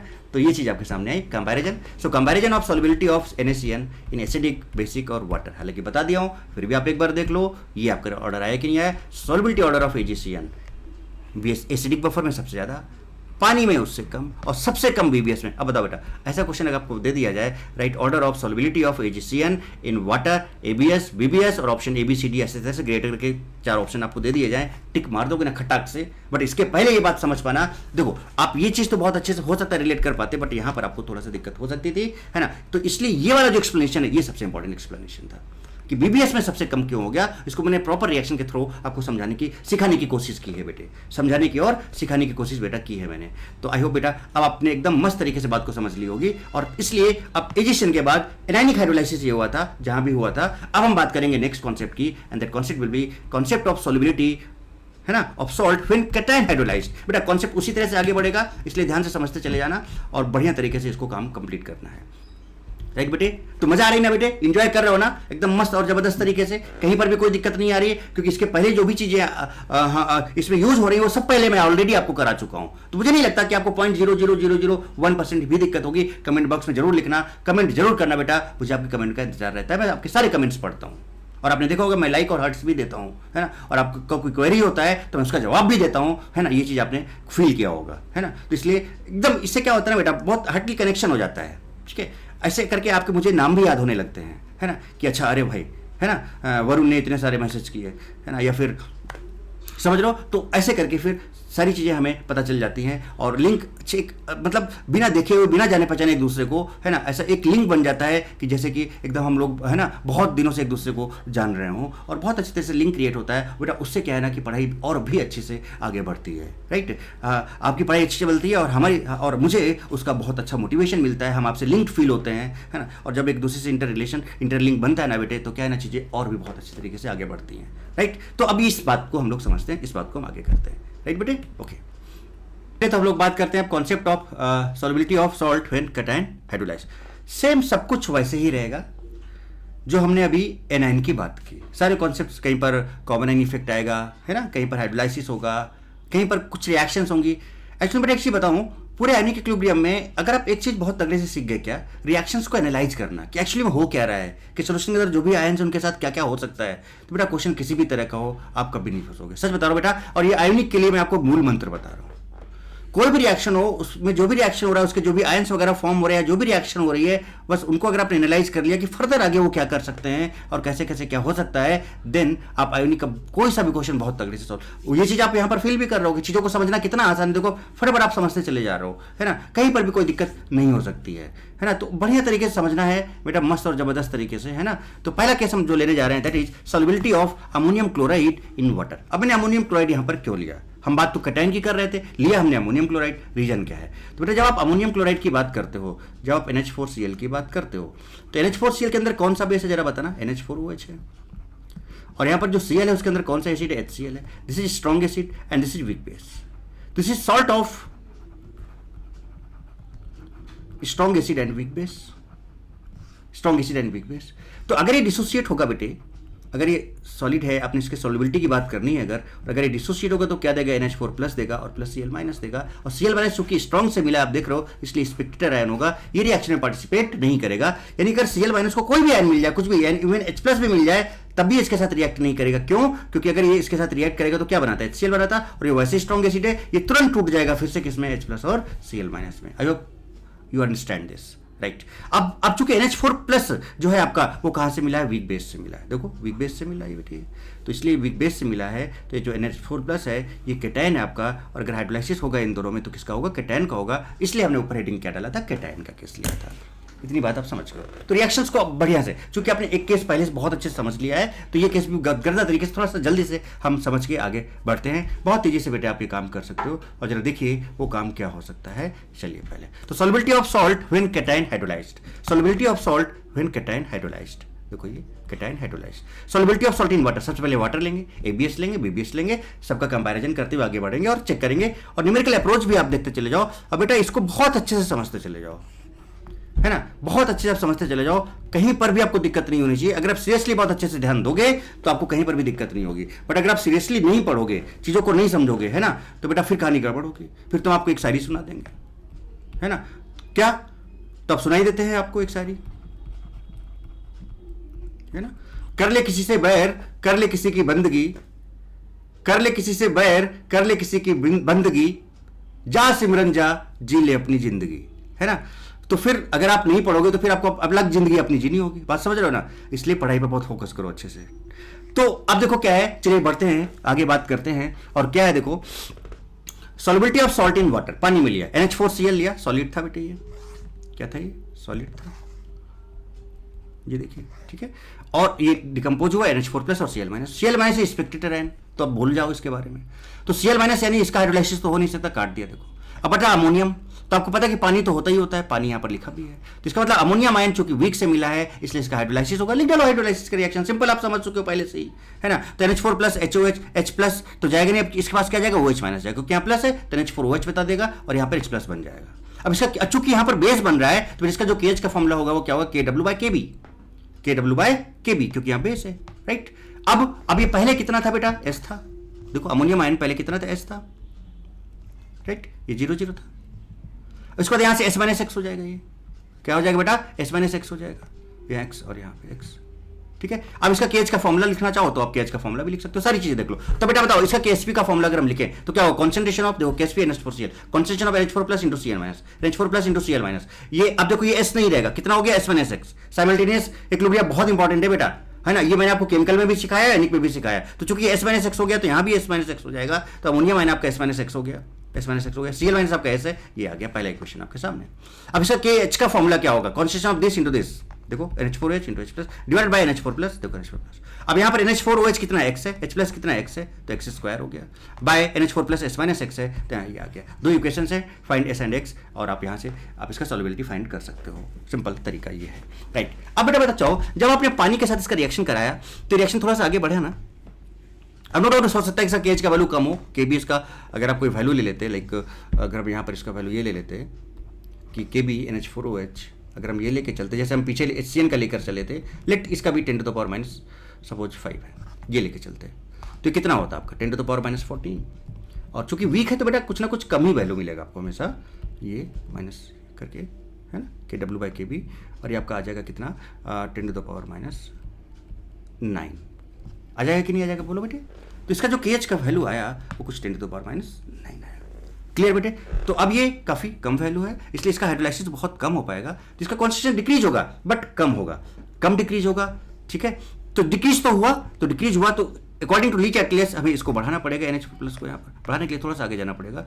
सो रिएक्शन का जो NH4Cl का पानी में सॉल्युबिलिटी थोड़ा सा बढ़ेगा, राइट। नोट हम आपको दिखाते हैं, इसमें क्या है, देखो जरा देखो, here NH4 glass hydrolysed, NH4 plus का क्या हो रहा है, हाइड्रोलाइज हो रहा है। So concentration of ammonia mine decreases according to Le Chatelier's principle. इस रिएक्शन में अगर आप देखो तो हमें NH4 प्लस चूंकि डिक्रीज होगी तो हमें इसको बढ़ाना पड़ेगा, तो बढ़ाया तो रिएक्शन आगे की तरफ जाएगी। सो NH4 plus should increase, so reaction moves in forward direction and hence solubility, अब चूंकि फॉरवर्ड जाएगा तो डिसोसिएट होगा, इसका सॉल्युबिलिटी क्या होगा, बढ़ेगा पानी में। क्लियर। चलो आगे बढ़ते हैं बिना किसी रुकावट के। Solubility of ammonium chloride in acidic buffer. अब एसिडिक बफर देख लो बेटे, जैसे ही बफर का नाम आए आपके जहन में, आपके दिमाग में, तो आप हमेशा क्या करोगे कि भाई उसका जो pH या pOH वो कांस्टेंट रहेगा। ABS है, H plus remains constant throughout the system. फिर से मान लिया कि pH इसका 3 है, तो कांस्टेंट H प्लस 10⁻3। अब ये थ्रू आउट द सिस्टम क्या होगा बेटा, कांस्टेंट रहेगा, ये चेंज नहीं होगा। अब फिर से अब एक चीज को एनालाइज करना बेटे, एक चीज को एनालाइज करना, बहुत तगड़ी चीज, बढ़िया चीज आने वाली है। देखिए अमोनियम क्लोराइड सॉलिड था, NH4 प्लस दिया, Cl माइनस दिया, Cl माइनस स्पेक्टेटर है, काट दो इसको। अब चूंकि ये एसिडिक बफर है तो सोल्यूशन के अंदर H प्लस भी है। मैंने आपको भी बताया था कि H प्लस और Cl माइनस का रिएक्शन आपको हो सकता है कि लगे कि अरे रिएक्शन तो आराम से हो जाएगा, H प्लस HCl बना देगा, बट बेटा HCl स्ट्रॉन्ग एसिड है, ये तुरंत टूट जाएगा और अगेन Cl माइनस उतना ही दे देगा पूरा का पूरा। तो इसका मतलब ये रिएक्शन नहीं करेगा, दिस इज स्पेक्टेटर है, तो Cl माइनस का कोई रोल नहीं रहा। अब चूंकि एसिडिक बफर है तो H प्लस मिल रहा है, तो H प्लस बेटा H प्लस और अमोनिया माइन, ये तो कोई अमोनिया माइन, इन दोनों का रिएक्शन भी नहीं हो सकता, ये रिएक्शन भी नहीं हो सकता। तो हमारे पास क्या चारा बचता है, यही चारा बचता है क्या कि भैया जो आपका एसिडिक बफर था उसमें H प्लस सोल्यूशन के अंदर था, H प्लस इसके साथ भी रिएक्ट नहीं कर पाया, H प्लस NH4 प्लस के साथ भी रिएक्ट नहीं कर पाया, बट सोल्यूशन में पानी तो है ना, यानी कि यहाँ पर भी जो अमोनिया माइन है ये हाइड्रोलाइज होगा, पानी के साथ ही रिएक्ट करेगा, कोई दूसरा ऑप्शन हमारे सामने नहीं है। बट अभी आप बोलोगे सर कि वाटर के साथ भी, जब आपने वाटर का केस लिया तब भी ऐसा ही हुआ था, एसिडिक बफर में भी ऐसा ही होने वाला है, इसका हाइड्रोलाइसिस होने वाला है, यस बिल्कुल ऐसे होने वाला है। अब इनके सॉल्युबिलिटी में फर्क पड़ेगा, वो अभी देखेंगे क्या आएगा। तो देखो क्या, अमोनियम क्लोराइड लिया, NH4 प्लस Cl माइनस, इसका कुछ केस भी होगा, ठीक है, ये SS ले लिया आपने, राइट। अब इसका हाइड्रोलाइसिस हुआ, राइट, तो ये क्या हुआ, OH इधर चला गया, ये देखो ये KH KW/KB समथिंग, ओके। अब ये S था पहले, पता है आपको पहले से S था, तो यहां से S माइनस X होगा, ये X बन जाएगा, ये X बन जाएगा, राइट। और KH KW/KB है आपके सामने। अब केस भी क्या होगा बेटा, अगर ये S माइनस X हो गया तो यहाँ भी S माइनस X हो जाएगा, समझ लो फटाफट। और आई होप आप तुरंत समझ भी गए होगे बेटे। तो अब यहाँ से क्या होगा, KSP का फॉर्मूला अगर आप लिखो तो क्या लिखोगे बेटा, this into this NH4 plus into Cl minus. NH4 plus कितना बेटा, S माइनस X हो चुका है जब साइमल्टेनियस इक्विलिब्रियम आ रही है, ठीक है। और बेटा Cl माइनस S है, तो ये आपका पहला इक्वेशन आ गया। दूसरा इक्वेशन की बात करें KH KW/KB। अब NH4OH कितना है, X है, H plus 10 to the power minus 3 आपको पहले बताया, देखो डाल दिया यहाँ पे। NH4 प्लस आपका कितना है, देखो S माइनस X है, ये यहाँ से दोनों को सॉल्व कर लो और यहां से S और X निकाल लो, सॉल्युबिलिटी हो जाएगी। Here solubility of ammonium chloride less in ABS than water. अब बताओ बेटा क्यों, सोचो जरा, H प्लस आ रहा है मतलब कुछ ना कुछ अब कॉमन इफेक्ट का रोल आएगा, जैसे हमने आपको BBS में OH माइनस में पिछले केस में समझाया था। तो मुझे लगता है कि इस केस को समझने में आपको दिक्कत नहीं होगी। जरा देखिएगा, ध्यान से गौर फरमाइएगा।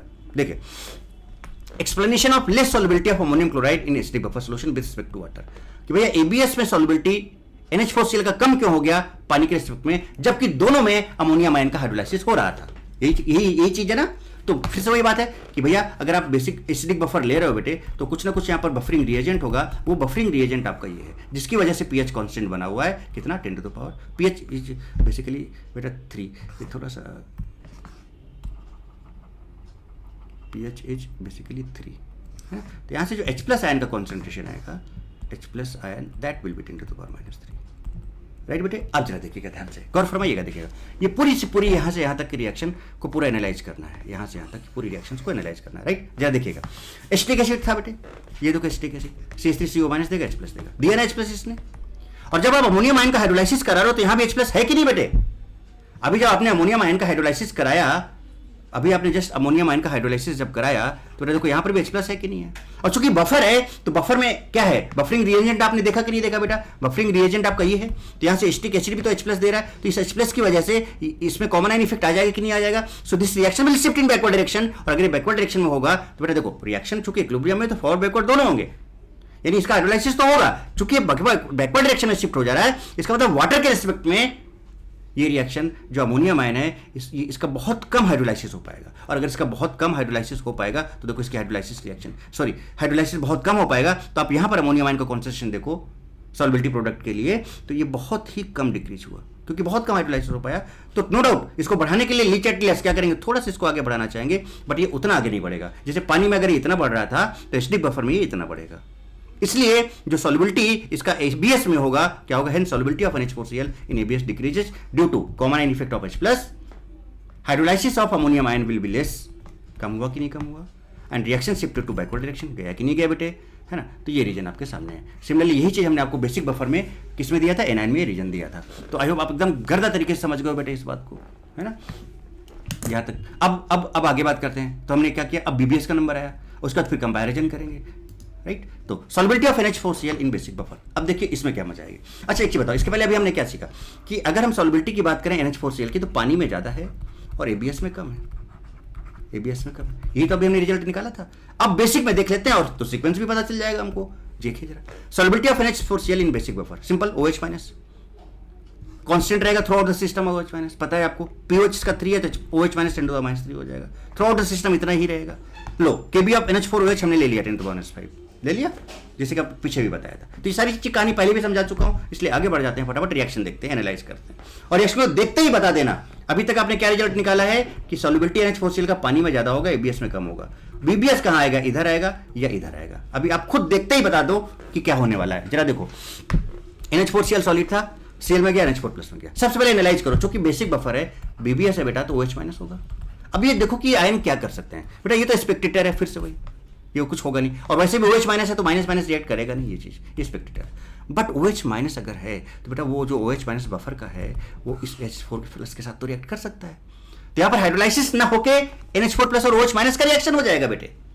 और जब इन दोनों का रिएक्शन हो जाएगा तो NH4OH बनेगा। और ये चीज देखो जरा सा, आपको समझाया हूं कि अगर हम NH4OH को डिसोसिएट कराएं तो बेटा क्या देगा, NH4+ देगा और प्लस OH- देगा, और इसका Kb कितना था लिया है 10⁻⁵। तो अगर इस रिएक्शन को आप रिवर्स कर दो, NH4+ और प्लस OH- कर दो, आई होप कहानी समझ गए होगे कि इसका सॉल्युबिलिटी क्या होने वाला है। तो बेटा बताओ यहां पर इसका जो K इक्विलिब्रियम होगा that will B 1/Kb and that will B 10⁻⁵, काफी ज्यादा हो गया, this is a very large value,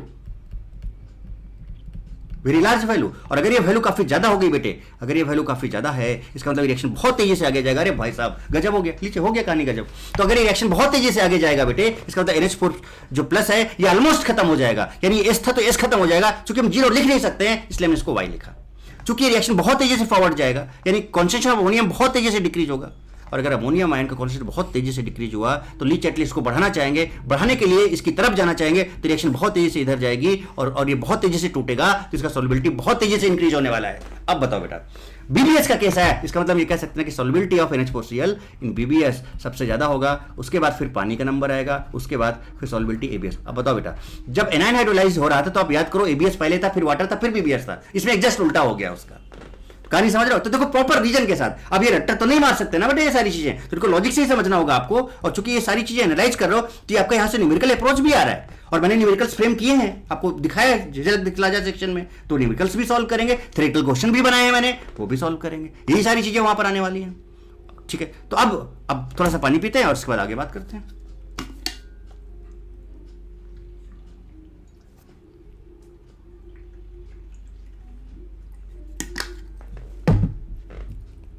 देखिए अब अगर हम बेटे यहां पर बात करें, क्या बात करें कि अगर हम यहां से इसका KSP लिखें, देखो अब पहले इसको समझ लो, पहले एक चीज ये समझो आप पहले बेटा, ये S था, चूंकि बेसिक बफर है तो 10⁻³ ही रहेगा, ये 0 था, ये s था, देखो ये यहाँ पर s था, ये हमने s लिया, यहीं से आगे बढ़ेगा। अब ये चूंकि बहुत तेजी से रिएक्शन आगे जा रहा है, देखो बहुत लार्ज वैल्यू है, तो बेटा ये ऑलमोस्ट 0 हो जाएगा, तो 0 नहीं लिखा हम उसको y लिखेंगे। चलो ठीक, अब यहाँ से s निकला, तो यहाँ भी आप s निकाल के लिखना चाहोगे, बट ये गलत होगा क्योंकि बफर है तो 10⁻³ ही रहेगा। देखो ये वही रहा, चूंकि यहाँ से s निकला 1 था, तो यहाँ भी कितना बनेगा, s बनेगा। तो ये फाइनल इक्विलिब्रियम पे ये सभी के कॉन्सेंट्रेशन आपको पता चल गए। अमोनियम आयन y है, OH माइनस फिक्स्ड है, और आपका अमोनियम हाइड्रोक्साइड S हो गया, ठीक है। नाउ अब आप इसका KSP का फॉर्मूला लिख सकते हो, क्या लिखोगे बताओ मुझे, NH4 plus into Cl minus, NH4 plus कितना y इंटू NaCl माइनस आपका x। अब इसका के इक्विलिब्रियम, इस रिएक्शन का के इक्विलिब्रियम लिख सकते हो, के लिख सकते हो, क्या लिख सकते हो, ऊपर NH4OH आएगा जो कि S है, नीचे बेटा क्या आएगा OH माइनस और अमोनियम आयन आएगा, तो y इंटू 10⁻³ आ जाएगा। बोलो बेटा नहीं आएगा क्या, नहीं आएगा क्या बेटा, जल्दी से बताओ फटाफट। समझ गए हो कहानी ना बेटे, बहुत गलत तरीके से समझ में आ रही है कि नहीं आ रही है चीज़ें, मतलब हर चीज़ बेटा प्रॉपरली आपके सामने, मैं क्या बोलूँ, आप खुद देख सकते हो और चेक कर सकते हो, ठीक है बेटा। यहाँ से अगर आप बात करें, अगर आप इसका k का वैल्यू 10⁵ अगर ले लो, आप चाहो तो kb के फॉर्म में लिखो, कोई दिक्कत नहीं। यहाँ से बेटा अगर आप y निकालो, तो यहाँ से y कितना आ जाएगा, y इधर जाएगा, तो ये आपका नीचे जाएगा, तो s/10⁻² आ जाएगा, s/10⁻² आ जाएगा, y आ जाएगा। बोलो बेटे, और जब y आ जाएगा तो ये आप y यहाँ डाल दो, तो y यहाँ डालोगे तो बेटा इसका वैल्यू KSP का कितना हो जाएगा, s² हो जाएगा ना, s इंटू और बाई 10⁻² हो जाएगा। यहाँ से s निकालोगे तो बेटा ये रूट है ना, 10² तो 10 बाहर आ जाएगा ना, 10 बाहर आ जाएगा, रूट KSP हो जाएगा। देख लो आप चेक करो, है ना, दिखा देता हूँ आपको, नेक्स्ट में पूरा किया हुआ है सॉल्व ये। चलो देखो यहाँ पे, तो देखो KSP NH4Cl NH4 plus into Cl minus, है ना, ये y था बेटे, तो y इंटू s हो गया। के रिएक्शन का जब आपने लिखा NH4 ये वाला, तो आपने देखा था अभी, है ना, s/y इंटू 10⁻³ लिखा आपने, s/y इंटू 10⁻³ लिखा, देखो s/y इंटू 10⁻³ ये लिखा आपने, ये लिखा, इसका वैल्यू 10⁵ था, यहाँ से y s/10⁻² आ गया। यहाँ से KSP NH4Cl y into s था, यहाँ से y उठा के आपने डाला, तो s² हो गया। यहाँ से s निकालोगे तो ये इधर जाएगा, स्क्वायर रूट में ये वैल्यू आ जाएगी, 10 बाहर आ जाएगा और ये कुछ आ जाएगा, ऐसे, ठीक है, ऐसे कर सकते हो। या फिर आप इसको और जनरल फॉर्म में लिखना चाहो तो बेटा देखो जरा, आपको वो भी दिखाते हैं, ये फॉर्म भी हो सकता है। देखो यहाँ पर जो आपने के लिखा था उसका के, यही तो लिखा था ना बेटे इस रिएक्शन का, NH4 plus plus OH minus gives NH4OH, है ना। इसको के को आपने क्या बोला था, 1/kb बोला था ना, ये देखो ऐसे लिख लो। NH4OH कितना था बेटा, S था, देखो ना NH4OH आपका कितना था फाइनली, देखो ये ऐसे लिखा था ना आपने, इसको इस तरह से, ये आपका 10⁻³ था, फिर आपने s माइनस एस लिखा था, मतलब इसको y लिख दिया था आपने, डायरेक्ट मैं लिख देता हूँ, ये 10⁻³ और ये आपका s था, ये था ना, देखो यहाँ पर, तो NH4OH आपने s लिखा, NH4OH आपने s लिखा, ये देखो ये आपने y लिखा अमोनियम, और बेटा ये OH माइनस आपने ये लिखा, यहाँ से y आ गया kb इंटू s/10⁻³, मतलब kb के फॉर्म में, हमने कहा था ना आप kb के फॉर्म में भी लिख सकते हो, ऐसे लिख दिया। अब KSP क्या था, NH4 इंटू Cl माइनस, तो Cl माइनस आपको पता है s, अब यहाँ पर NH4 आयन बेसिकली क्या था, वहाँ पर y था ना, NH4 क्या था, y था, तो y का वैल्यू यहाँ पर आपने उठा के डाल दिया, ये डाला, सिंप्लीफाई किया बेटा, ये आया। यहाँ से s निकालोगे तो आपका आ जाएगा क्या, KSP है ना, NH4Cl/kb इंटू 10⁻³ देखो इधर जाएगा ये, तो KSP है ना /kb इंटू 3, और चूँकि स्क्वायर हो गया है तो यहाँ पर एक काम और करो बेटा, स्क्वायर रूट लगाना पड़ेगा आपको यहाँ पर पूरे में,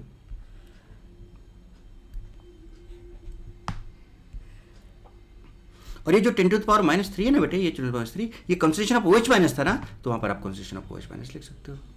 लो बेटे अब बताओ, कहानी एकदम गर्दा तरीके से क्लियर है कि नहीं क्लियर है ना। तो प्रॉपर यहाँ पर सारे एक्सप्लेनेशंस बेटे आपके सामने हैं, और सब देखो लिखा हुआ है यहाँ पर, है ना। तो यहाँ पर क्या हुआ देखो कि ये जो मैंने आपको बताया था, आप खुद समझ लो कि here NH4 plus almost fully consumes, क्योंकि के का वैल्यू 10⁵ हो गया था, 1/kb हो गया था। सो तो दिस रिएक्शन से ये क्या होगा कि ये पूरा का पूरा रिएक्शन बेटा इधर की तरफ बढ़ जा रहा है, तो यहाँ पर अमोनियम आयन बहुत ज़्यादा डिक्रीज हो जाएगा।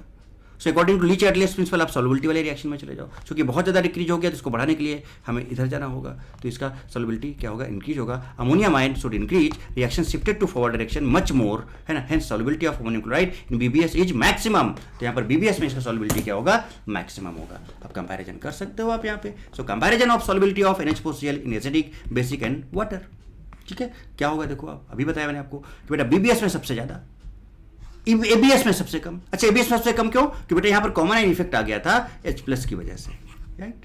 और ये रिएक्शन ऑलमोस्ट इसमें ऑलमोस्ट कंप्लीशन की तरफ हो गया था, और ये आपका बीच में रह गया था, है ना। तो कुछ इस तरह से बेटा ये आपका कंपैरिजन आ गया।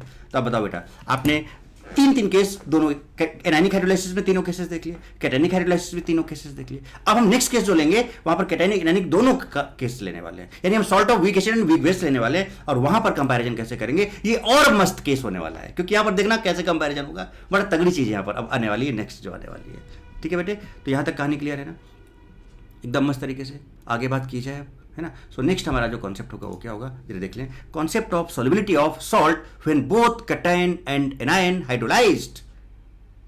बोलो बेटे, और यहां पर फिर से हम एग्जांपल के थ्रू आगे समझाएंगे। और बेटा जो समझाने जा रहा हूं ना बेटा, ये न्यूमेरिकल अप्रोच भी आपका यही होगा। अगर कोई न्यूमेरिकल क्वेश्चन भी आ जाए, हालांकि मैं जेडीजी में जो क्वेश्चन है मैं सॉल्व करके दिखाऊंगा, बट बात यहां पे समझ रहा हूं मैं क्या बोलना चाह रहा हूं। न्यूमेरिकल अप्रोच भी यही रहेगा, क्वेश्चन भी आप फटाफट ऐसे सॉल्व करोगे। थोड़ा सा एक बार प्रैक्टिस करना है, समझ लेना है, और समझ तो आप पूरा गए ही होगे, ये मुझे पूरा विश्वास है। ठीक है, तो आगे बढ़ते हैं बेटे। ठीक है,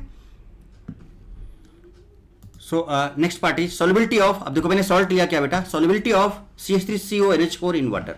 अब ये जो सॉल्ट आप देख रहे हो ना, ये वाला सॉल्ट, ये इसके अंदर कौन सा एसिड है बताओ मुझे, क्या एसिटिक एसिड है, उसी से बना है। और दूसरा बेटा ये इसके अंदर जो बेस है, करिस्पॉन्डिंग बेस कौन सा है, NH4OH। ये बेस है आपका वीक बेस, ये एसिड है आपका वीक एसिड। तो this is salt of week acid and weak base. चूंकि इससे जो आयन मिलेंगे, कौन से आयन मिलेंगे, CH3CONH which is derived from weak acid. यहां से क्या मिलेगा, NH4+ मिलेगा, which is derived from weak base. चूंकि ये वीक एसिड और वीक बेस दोनों से डेराइव हो रहे हैं, तो बेटा हाइड्रोलाइसिस उन्हीं का होता है जो वीक एसिड या वीक बेस से डेराइव होते हैं। और चूंकि ये दोनों है यहां पर, तो इस बार कैटायन एनायन दोनों का हाइड्रोलाइसिस होने वाला है। तो कहानी तो आप यहां तक समझे। चलिए अब इसको समझते हैं और डिटेल में, और जरा देखिए वही पहले पानी लेंगे, फिर ABS और BBS और कंपैरिजन करते हैं मस्त और जबरदस्त तरीके से, राइट बेटे। चलिए, so solubility of salt when both cation and anion hydrolyzed. तो solubility of ammonium acetate in water. तो ये सॉलिड फॉर्म में पानी में डाला इसको एक्वस, ठीक है। तो डिसोसिएट होगा CH3CO- और NH4+। चूंकि दोनों वीक से मिले हैं, तो इन दोनों का क्या हो सकता है, पानी के अंदर डालो हाइड्रोलाइसिस, इसका कुछ ना कुछ केस भी होगा। लेकिन पहले इसका सॉल्युबिलिटी एसिड था। अब यहां पर बेटा एसीटेट आयन और अमोनियम आयन दोनों का हाइड्रोलाइसिस होगा। So hydrolysis of acetate ion and ammonium ion, यानी एनायन और कैटायन दोनों का होने वाला है। तो रिएक्शन मिलेगा क्या, क्योंकि इसके अंदर CH3CO- भी है, NH4+ भी है और पानी में है। तो अब ये देखो क्या है बेटा, पानी से ये H+ ले लेगा, एसिटिक एसिड बना देगा। पानी से ये OH- ले लेगा, NH4OH बना लेगा। अब देखो जो प्रोडक्ट बन रहा है बेटा, ये जो सॉल्ट हाइड्रोलाइसिस हो रहा है, इसमें एसिड भी बन रहा है, Ka भी है, बेस भी बन रहा है, Kb भी है। ये दोनों पहले SS थे और ये 0 था। लेकिन जैसे रिएक्शन आगे बढ़ी तो बेटा ये S-X हो गया, S-X हो गया, और ये X और X हो गया। यानी कि यहां पर जो एसीटेट आयन है और अमोनियम आयन साफ साफ आपको दिख रहा है, पहले S था, ये डिक्रीज हो रहा है ड्यूरिंग दिस रिएक्शन। तो इसका मतलब कॉन्सेंट्रेशन, चूंकि रिएक्शन आगे की तरफ बढ़ रही है बेटा, तो इसका मतलब यहां पर अमोनियम आयन और एसीटेट आयन का कॉन्सेंट्रेशन डिक्रीज होगा। तो इसको इंक्रीज करने के लिए, चूंकि थोड़ा सा अब डिपेंड करेगा कितना डिक्रीज हो रहा है, कितना नहीं डिक्रीज हो रहा है, इनका एक्सटेंट ऑफ हाइड्रोलाइसिस कितना है, ये उस पर डिपेंड करेगा। बट डिक्रीज तो हो रहा है, ये तय है, क्योंकि रिएक्शन हो रही है। तो थोड़ा सा ये भी कंज्यूम होगा, थोड़ा सा ये भी कंज्यूम होगा, थोड़ा ज्यादा क्या है वो KH के वैल्यू पे डिपेंड करेगा, राइट। तो इसका मतलब यहां पर कॉन्सेंट्रेशन ऑफ एसिटेट आयन भी डिक्रीज हुआ, अमोनियम आयन भी। चूंकि ये दोनों डिक्रीज हो गए, तो अब ली चेकलिस्ट के अकॉर्डिंग क्या करना होगा, इनको इंक्रीज करने के लिए हमें इनकी तरफ जाना होगा, फॉरवर्ड जाना होगा। इसका मतलब इसका सॉल्युबिलिटी क्या होगा, बढ़ेगा किसमें, पानी में। अब कितना बढ़ेगा कितना नहीं बढ़ेगा, दैट डिपेंड्स कि इनका हाइड्रोलाइसिस किस एक्सटेंट पे हुआ है, कितना हुआ है, कम हुआ है या ज्यादा हुआ है, that depends, that all depends. अच्छा बेटा बताओ, सीधे सीधे आपको यहाँ भी अब आपको फॉर्मूले समझ में आया। इसका KSP का फॉर्मूला अगर हम लिख दें तो दिस इंटू दिस, ये S- X होल स्क्वायर नहीं हो जाएगा सीधे से, देखो। तो यहां से S-X जो है आपका सीधे सीधे रूट KSP आ जाएगा, या जो भी है एस सच। अब यहां पर अगर हम बात करें KH की, तो KW बाय नीचे कांस्टेंट होता है, क्या होता है, जो यहां पर होता है। तो यहां पर आपका क्या एसिड बेस दोनों है, तो K इंटू Kb हो जाएगा। ये मैं सिखा चुका हूं आपको ऑलरेडी, राइट। ये ऑलरेडी बेटा आप सीख चुके हो कि नहीं सीख चुके, मुझे बताओ, बोलो। तो यहां से अगर आप देखो तो इसका वैल्यू कितना आ जाएगा, अगर इसका फॉर्मूला लिखोगे तो concentration of acetic acid into concentration of NH4OH, X into X square हो जाएगा, डिवाइडेड बाय बेटे ये देखो यहाँ पर पानी लेते नहीं है, इन दोनों का कॉन्सेंट्रेशन S-X, तो यहाँ से S-X होल स्क्वायर हो जाएगा। यानी यहां से आपका S-X होल स्क्वायर क्या आया, KSP आया, और यहां से आपका KH क्या है, square by S-X whole square. ये दो फॉर्मेट आपके सामने आ गए। ये मैं आपको दिखाता हूं, मैंने लिख रखा है, आपको दिखाता हूं, आप देखो तगड़ी से समझो बात को। तो देखो बेटा, है ना, KSP CH3CONH4 this into this, ये भी आपका S-X, ये भी ये हो गया S-X। पहला इक्वेशन KW का फॉर्मूला लिखा आपने, तो देखो ना एसिटिक एसिड NH4OH, फिर नीचे एसिटेट आयन और अमोनियम आयन आएगा। ये आपका X इंटू X था, ये पूरा आपके सामने बताया अभी। तो यहाँ से KW बाय Ka भी X by X-X whole square आया, और KSP आपका ये आया। यहाँ से S और X निकाल लो, सॉल्व करो, और जो भी आंसर आए उसको आप यूज करो, ठीक है। अब इसमें क्या चीज समझने वाली भी थी जो मैं आपको बता चुका हूँ, क्या here both cation and anion hydrolysed, दोनों हुए कि नहीं हुए। So solubility of ammonium acetate increases. But when hydrolysis of ketone anion is not so much, अगर बहुत ज्यादा नहीं हाइड्रोलाइसिस है तो ये बहुत ज्यादा फॉरवर्ड नहीं जाएगा. So less amount of solubility of ammonium acetate increases. तो दैट डिपेंड्स कि अगर इन दोनों का हाइड्रोलाइसिस बहुत ज्यादा एक्सटेंट पे नहीं हुआ है तो रिएक्शन उतना आगे फॉरवर्ड नहीं जाएगा, मतलब सॉल्युबिलिटी उतना ज़्यादा इंक्रीज नहीं होगा, लेस अमाउंट में सॉल्युबिलिटी इसका इंक्रीज होगा. और वैसे बेटा यहाँ पर जो केएच का वैल्यू आएगा ना, है ना, यहाँ पर जो केएच का वैल्यू आएगा ना उस पर डिपेंड करेगा, है ना, KW/K × Kb. तो ये चीज़ मैंने नोट पे यहाँ पे लिखा कि भाई ये वैल्यू डिपेंडेंट होगा, बट कंपैरिजन हम करेंगे फिर भी. तो अब लेकिन अब वाटर कर लिया तो पहले एसिडिक बफर की बात करते हैं. किसकी बात करते हैं? एसिडिक. अब एसिडिक का मतलब वही कि H+ फिक्स्ड होगा थ्रू आउट द सिस्टम. मुझे बोलने की जरूरत नहीं है, समझा चुका हूँ बहुत अच्छे तरीके से आपको. देखिए तो अब ABS है, H+ remains constant throughout the system. pH of ABS let अगर 3 है तो H+ 10⁻³ जो कि थ्रू आउट द सिस्टम क्या होगा? कांस्टेंट होगा. लेट जो एसिटिक एसिड है उसका Ka 10⁻⁵ लेट, है ना, कोई दूसरा फॉर्मेट भी हो सकता था, है ना. चलिए अब जरा ध्यान से गौर फरमाइएगा, है ना, अब कोई जल्दबाजी नहीं, एकदम ध्यान से गौर फरमाइएगा और मस्त तरीके से समझने की कोशिश कीजिएगा. चलिए देखिए, आपके पास अमोनियम एसिटेट है बेटा, इसने एसिटेट आयन दिया, अमोनियम आयन दिया, SS था, ठीक है, KSP कुछ होगा इसका. अब फिर से देखो कि ये जो आयन है इनके साथ क्या हो सकता है? ABS है ना बेटे, ABS का मतलब क्या हुआ? H+. अब H+ क्या इसके साथ रिएक्ट कर सकता है? NH4+ के साथ प्लस है, दोनों रिएक्ट नहीं करेंगे, नहीं होगा. लेकिन ये H+ जो है बेटे स्टेट पे तो चला जाएगा. अरे भाई साहब, तो ये चला गया, इसके साथ रिएक्ट कर गया और एसिटिक एसिड बना दिया. अब देखो फिर से वही चीज आ गई बेटा. बताओ सारी चीजें वही है, वैसे ही आ रही कि नहीं आ रही? बताओ बेटे. एसिटिक एसिड का अगर ये रिएक्शन आप लिखोगे, इसका K आपने लिया था अभी, तो इसने CH3CO- दिया और बेटा H+ दिया. समझ रहे हो? इसका कुछ K वैल्यू था, वो कितना था? 10⁻⁵ था. ठीक, इसको उल्टा कर दिया अगर, जैसे कि यहाँ पर ये रिएक्शन चल रहा है ना, ये वाला देखो, तो क्या होगा? CH3CO- H+, this gives CH3COOH, और यहाँ से इसका जो K इक्विलिब्रियम होगा 1/K हो जाएगा एंड दैट विल बी 10⁻⁵, जो कि लार्ज है, लार्ज वैल्यू है. इसका मतलब बेटे क्या हुआ कि भैया H+ जो एसिडिक बफर था उसके अंदर जो H+ था वो इसके साथ रिएक्ट कर गया. जो इसके साथ रिएक्ट कर गया तो रिएक्शन में जो K मिला उसका 10⁻⁵ बहुत ज्यादा है. So K is very large, so reaction almost goes to completion, reaction almost forward direction में चला जाएगा. अब इसके पहले आपने पानी किया था, चलो पानी में और ABS में पहले कंपेयर कर लेते हैं. पानी में और ABS में पहले कंपेयर कर लेते हैं, राइट बेटे. पानी में और ABS में कंपेयर कर लेते हैं, फिर ABS BBS में कंपेयर करेंगे, तब ज्यादा मजा आएगी. तो पानी में अगर हम ABS में कंपेयर कर ले बेटे, तो अब बताओ ये रिएक्शन ऑलमोस्ट शिफ्ट कर गई फॉरवर्ड डायरेक्शन में, यानी ऑलमोस्ट ये 0 को अप्रोच करेगा, यानी बहुत ज्यादा डिक्रीज हुआ. कहानी समझ रहे हो? और अगर ये बहुत ज्यादा डिक्रीज हुआ बेटा, तो इसको इंक्रीज करने के लिए लीच एटिल्स के अकॉर्डिंग इस रिएक्शन में बहुत तेजी से आगे बढ़ना पड़ेगा और इसका सॉल्युबिलिटी क्या होगा? इंक्रीज होगा. So solubility in ABS is much more than solubility of this salt in water. Comparison समझ में आ गया क्या बेटे? चलिए अब ये लिखना आपको आता ही है कि भैया S था, देखो स्टेट एन S था, H+ वही रहेगा, ये 0 था. अब आपने क्या किया कि चूंकि कंप्लीशन की तरफ जा रहा है कि बहुत ज्यादा है, तो इसको आप S- लिखोगे. इसको 10⁻³ -S नहीं लिख सकते हो, थ्रू आउट द सिस्टम वही रहेगा, ये 10⁻³ ही रहेगा. अब यहां से S निकला है, तो यहां से S निकला है बेटा, तो ये S बनेगा. देखो तो फाइनली S हो गया, ये उतना ही रहेगा, फिक्स्ड है. और ये बेटा इसको 0 नहीं लिख सकते हो, तो समथिंग सम Y लिखो आप इसको. नो डाउट इसका वैल्यू बहुत कम आएगा, जो भी आएगा, बट इसको Y लिखना होगा आपको यहां तक. अब इसके बाद आपको क्या करना है? बहुत सिंपल सा केस बन रहा है. क्या बन रहा है? देखो इस यहाँ पर जो केस बन रहा है बेटा, अब इसका देखो बेटा, ये S था, अब इस तो नहीं लिखोगे क्योंकि यहाँ पे Y हो गया है, तो इसको Y लिखोगे. तो इसका KSP का फॉर्मूला अगर आप लिखो, यहाँ पे लिखता हूँ KSP, सीधे लिखो, ये दिस इंटू दिस, तो Y इंटू S हो जाएगा, Y इंटू S हो गया. चलिए अब इसका 1/K अगर आप लिख लो तो क्या होगा? कॉन्स्टिट्यूशन ऑफ दिस, ये S है, divide by this into this, इसका तो ये Y इंटू 10⁻³ हो जाएगा, Y इंटू 10⁻³ हो जाएगा. यहां से अगर Y निकालोगे तो Y यहां से क्या आ जाएगा बेटे? Y यहां से क्या आ जाएगा? देखो Y S into K by 10⁻³ क्या यही आएगा? देखो अब इस Y का वैल्यू यहां उठा के अगर डाल दोगे तो इसका KSP जो आएगा वो कितना आ जाएगा? S into Ka. अच्छा यहाँ पे S पहले तो S² हो जाएगा बाय 10⁻³. तो यहाँ से जो S आएगा, आपको नहीं लगता बेटा ये आपका 10⁻³ Ka, ये इधर जाएगा 10⁻³ KSP. देखो आपके सामने है बेटा, KSP by Ka square root, this will be the solubility.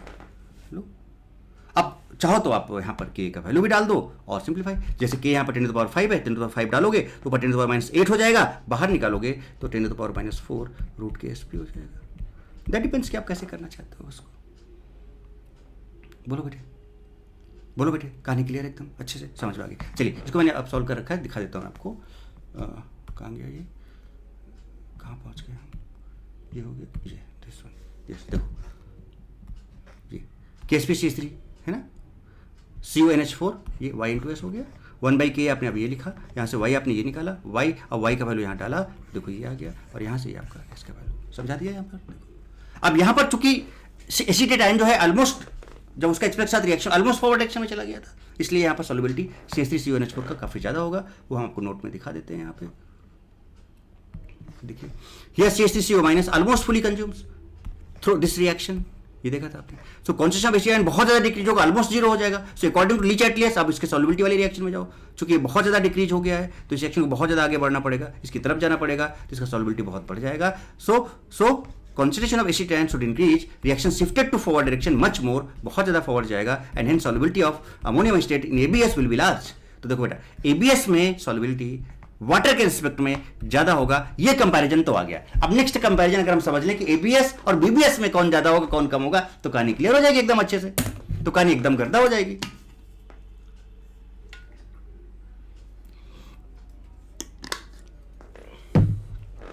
ठीक है, तो इसको अच्छे से समझो बेटा, क्योंकि अब मुझे भूख भी लग रही है और आज मुझे खाने हैं छोले भटूरे। ठीक है, तो बढ़िया जल्दी समझो, इसको समझा के फिर मैं लंच करता हूँ। ठीक है, और चूंकि छोले भटूरे की बात आ गई तो एक छोटी सी बात हमें याद आ गई। क्या याद आ गई?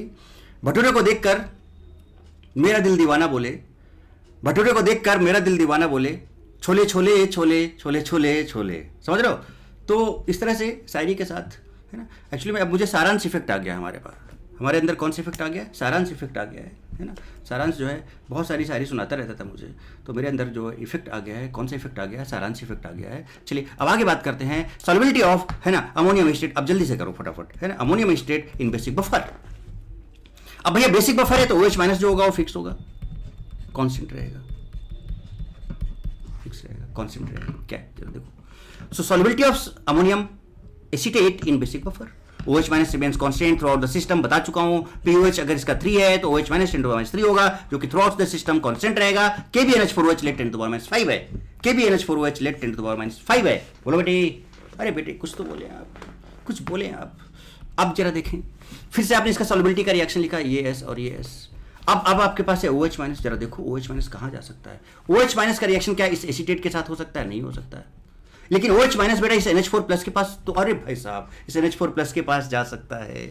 तो देखो एसिटेट आयन का रिएक्शन बेटा जो बेसिक बफर के अंदर जो OH माइनस मिल रहा है वहां से, इन दोनों का रिएक्शन तो नहीं हो सकता, बट NH4 प्लस का रिएक्शन तो इसके साथ हो सकता है, बिल्कुल हो सकता है। अब देखो कहानी यहाँ पर क्या मोड़ ले रही है कि भैया NH4OH को जो हम तोड़ते हैं तो इसका dissociation constant NH4 plus plus OH minus, समझने के लिए इसका Kb का वैल्यू 10⁻⁵ ले लेते हैं। इसको उल्टा करके अगर हम लिखें, जैसे यहाँ पे लिखा हुआ है, यहाँ पे एक्चुअली में जो रिएक्शन में हो रहा है वो ये हो रहा है, वो क्या बना रहा है? NH4OH बना रहा है बेटे, और इसका जो K इक्विलिब्रियम आएगा that will B 1/Kb and that will B 10⁵। काफी ज्यादा आ गया, अरे भाई साहब, और काफी ज्यादा आ गया तो इसका मतलब अब भाई अब समझ लो सीधे सीधे कि क्योंकि इसका वैल्यू लार्ज है तो ये रिएक्शन काफी तेजी से आगे बढ़ेगी। सिमिलर इसके पहले वाला केस जो हमने ABS में समझाया था, BBS में भी वही हो रहा है।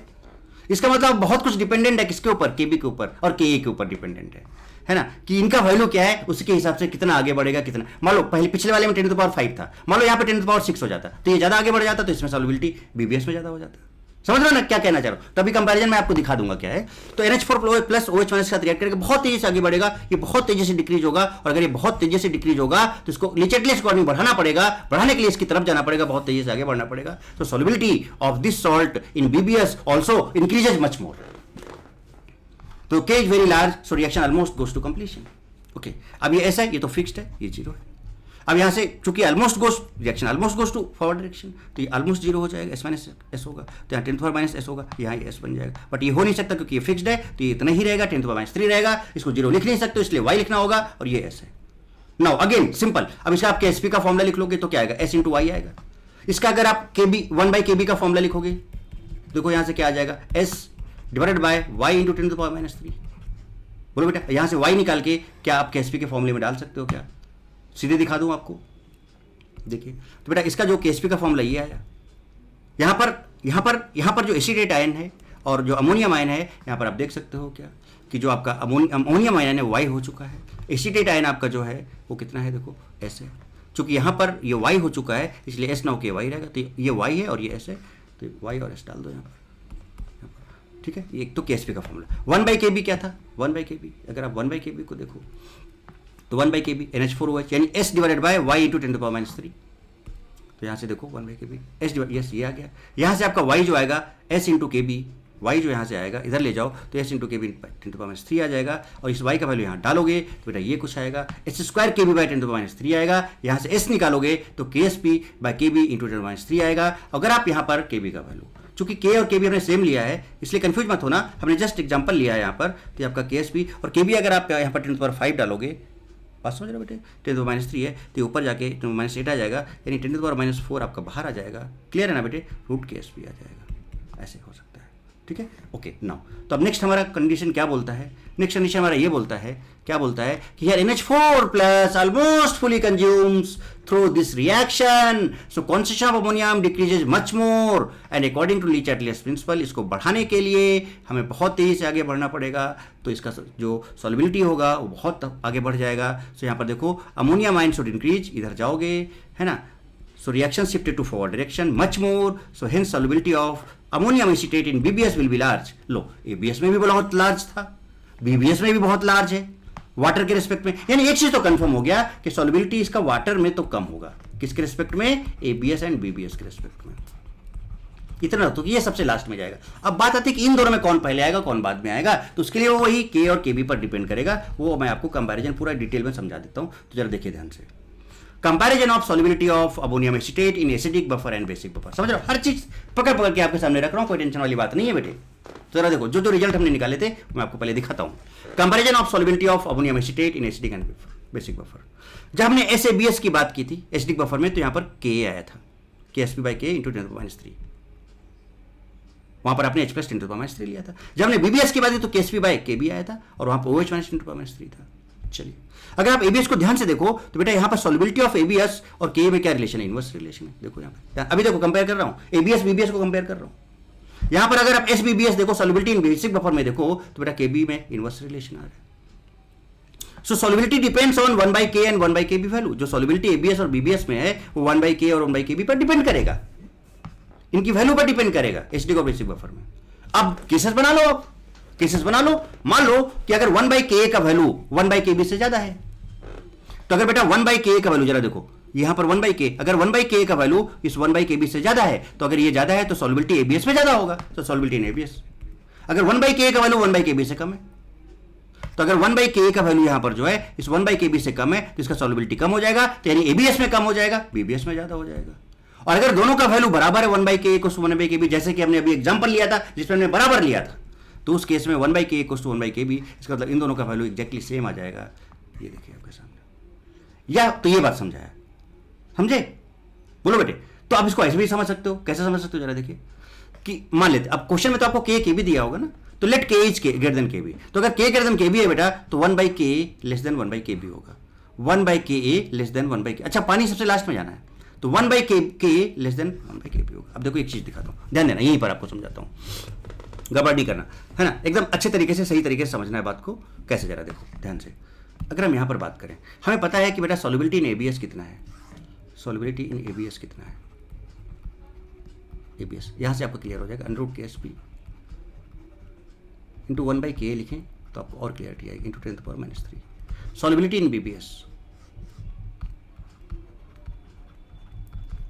Root over KSP into 1 by KB into 10 to the power -3। यहाँ पर आप H प्लस और OH माइनस भी लिख सकते थे जनरल फॉर्म में, क्योंकि मैंने वैल्यू लिया तो आप कंपैरिजन करो, देखो जरा ध्यान से, तो आपको के भी वैल्यू गिवन होगा ना बेटा, यहाँ से कंपेयर, मुझे लगता है आपको ये कहानी भी एकदम क्लियर हो गई।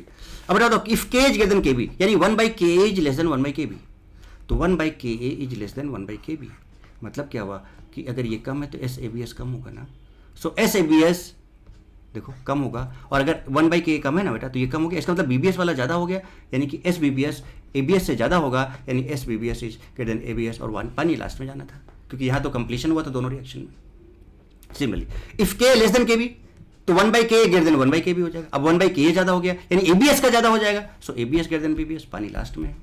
अगर दोनों बराबर हैं तो ये वैल्यू एग्जैक्टली सेम हो जाएगा, तो पानी तो लास्ट में ही था, और बेटा यहाँ पर BBS और ABS में दोनों का सॉल्युबिलिटी बराबर होगा। बोलो बेटा गर्दा समझाया कि नहीं समझाया, कॉन्सेप्ट एकदम गर्दा तरीके से समझ में आया कि नहीं आया, तो बेटा ये कॉन्सेप्ट्स हैं, ऐसे क्वेश्चंस हैं, सोचो एडवांस में, मतलब कैसे भी कितना घुमाया जा सकता है आपको इन सब चीजों को लेके। तो आयनिक इक्विलिब्रियम बेटा ये फिजिकल का बहुत one of the most important chapter, है ना। आयोनिक फिजिकल में 2-3 चैप्टर बहुत इंपॉर्टेंट है, लाइक आपका आयोनिक इक्विलिब्रियम हो गया, है ना, थर्मो का पार्ट हो गया, चाहे डायनेमिक्स हो चाहे केमिस्ट्री हो, बहुत इंपॉर्टेंट है, बहुत। इवन कि एटॉमिक स्ट्रक्चर के जो हायर लेवल के केसेस आते हैं वो भी बहुत इंपॉर्टेंट होता है। बात समझो। तो कुछ चैप्टर्स ऐसे हैं जो बहुत ही ज़्यादा इंपॉर्टेंट है, और वो इसलिए मैंने वही पॉइंट, मैं आपको पता है, आप समझ रहे हो, वही पॉइंट मैं पकड़ रहा हूँ जहाँ पर आप चीज़ों को बहुत अच्छे से समझ पाओ, और जहाँ पर आपको दिक्कत है उन चीज़ों को और क्लियरफाई कर पाओ, और एकदम मस्त ज़बरदस्त तरीके से आप एडवांस के एग्जाम क्लियर कर पाओ। राइट बेटे। तो अब यहाँ तक बात चूंकि हो गई है, तो नो डाउट आपको ये लेक्चर बहुत पसंद आया होगा, मुझे पता है, क्योंकि बहुत अच्छी इन्फॉर्मेशन, बहुत सारी चीज़ें हमने बात की है। तो आप लाइक करें, कमेंट करें, शेयर करें, और अगर नए हैं आप तो सब्सक्राइब जरूर करें, और अगर नए हैं आप तो बेटा इसके पहले के बहुत सारे लेक्चर्स हम करा चुके हैं। L1 हो चुका है, L2 हो चुका है, L3 हो चुका है, L4 हो चुका है, एंड दिस इज L5, है ना। तो अगर आप ये समझ लेते हो तो ये सारी चीज़ें आगे की, और आपके L6 है ना, L7, L8, L9, L10 ऐसे अभी आगे यूनिट में और आने वाला है, तो वो सब चीज़ें अच्छे से समझें। अब और देखो क्या गर्दा मिला के चीज़ें हम आगे आपको और नेक्स्ट लेक्चर्स में फॉलोइंग जो आगे जो सेशंस आपके आने वाले हैं वहाँ पर हम आपको दिखाने वाले हैं। ठीक है, तो आज की क्लास में इतना ही रखते हैं बेटा। Thank you so much, God bless you all. खूब पढ़ें, खूब लिखें, खूब आगे बढ़ें, खूब मेहनत करें बेटा, मैं लगा हूँ आपके साथ, है ना। बीच में मैं 1-2 दिन आपका लेक्चर नहीं डाल पाया था, कुछ जरूरी काम भी पड़ गया था, थोड़ा सा तबीयत भी नासाज थी, है ना, तो काम भी पड़ गया था, इसलिए वजह से नहीं, बट अब कंटिन्यूशन में रहेगा, आपका मिलता रहेगा आपको लेक्चर्स, है ना। सो आप टेंशन बिल्कुल ना लें, और आपको प्रॉपर मैं आपके साथ एडवांस तक पूरा लगा हुआ हूँ, टेंशन मत लें, है ना। 2021 के लिए बोल रहा हूँ, और 2022 के बच्चों के लिए ये सेशन अभी चलता रहेगा। ये एडवांस का एग्ज़ाम खत्म होने के बाद भी 22 के लिए ये सेशंस चलते रहेंगे। ठीक है बेटे, तो इसलिए 21 और 22 सभी लोग बेटा लगे रहें कंटिन्यूस इस सीरीज़ में। ये सीरीज़ रुकेगी नहीं, ये सीरीज़ चलती रहेगी, है ना। 21 वालों के लिए काम खत्म हो जाएगा, तो आगे हम 22 के लिए आगे इसको कंटिन्यू करते रहेंगे। ठीक है, फिर यही आपका 23 के लिए, और ऐसे करके चलता रहेगा। बात समझ रहे हो? ओके नाउ, तो आज की क्लास में इतने रखते हैं बेटा। Okay, thank you, God bless you, love you all, why not D.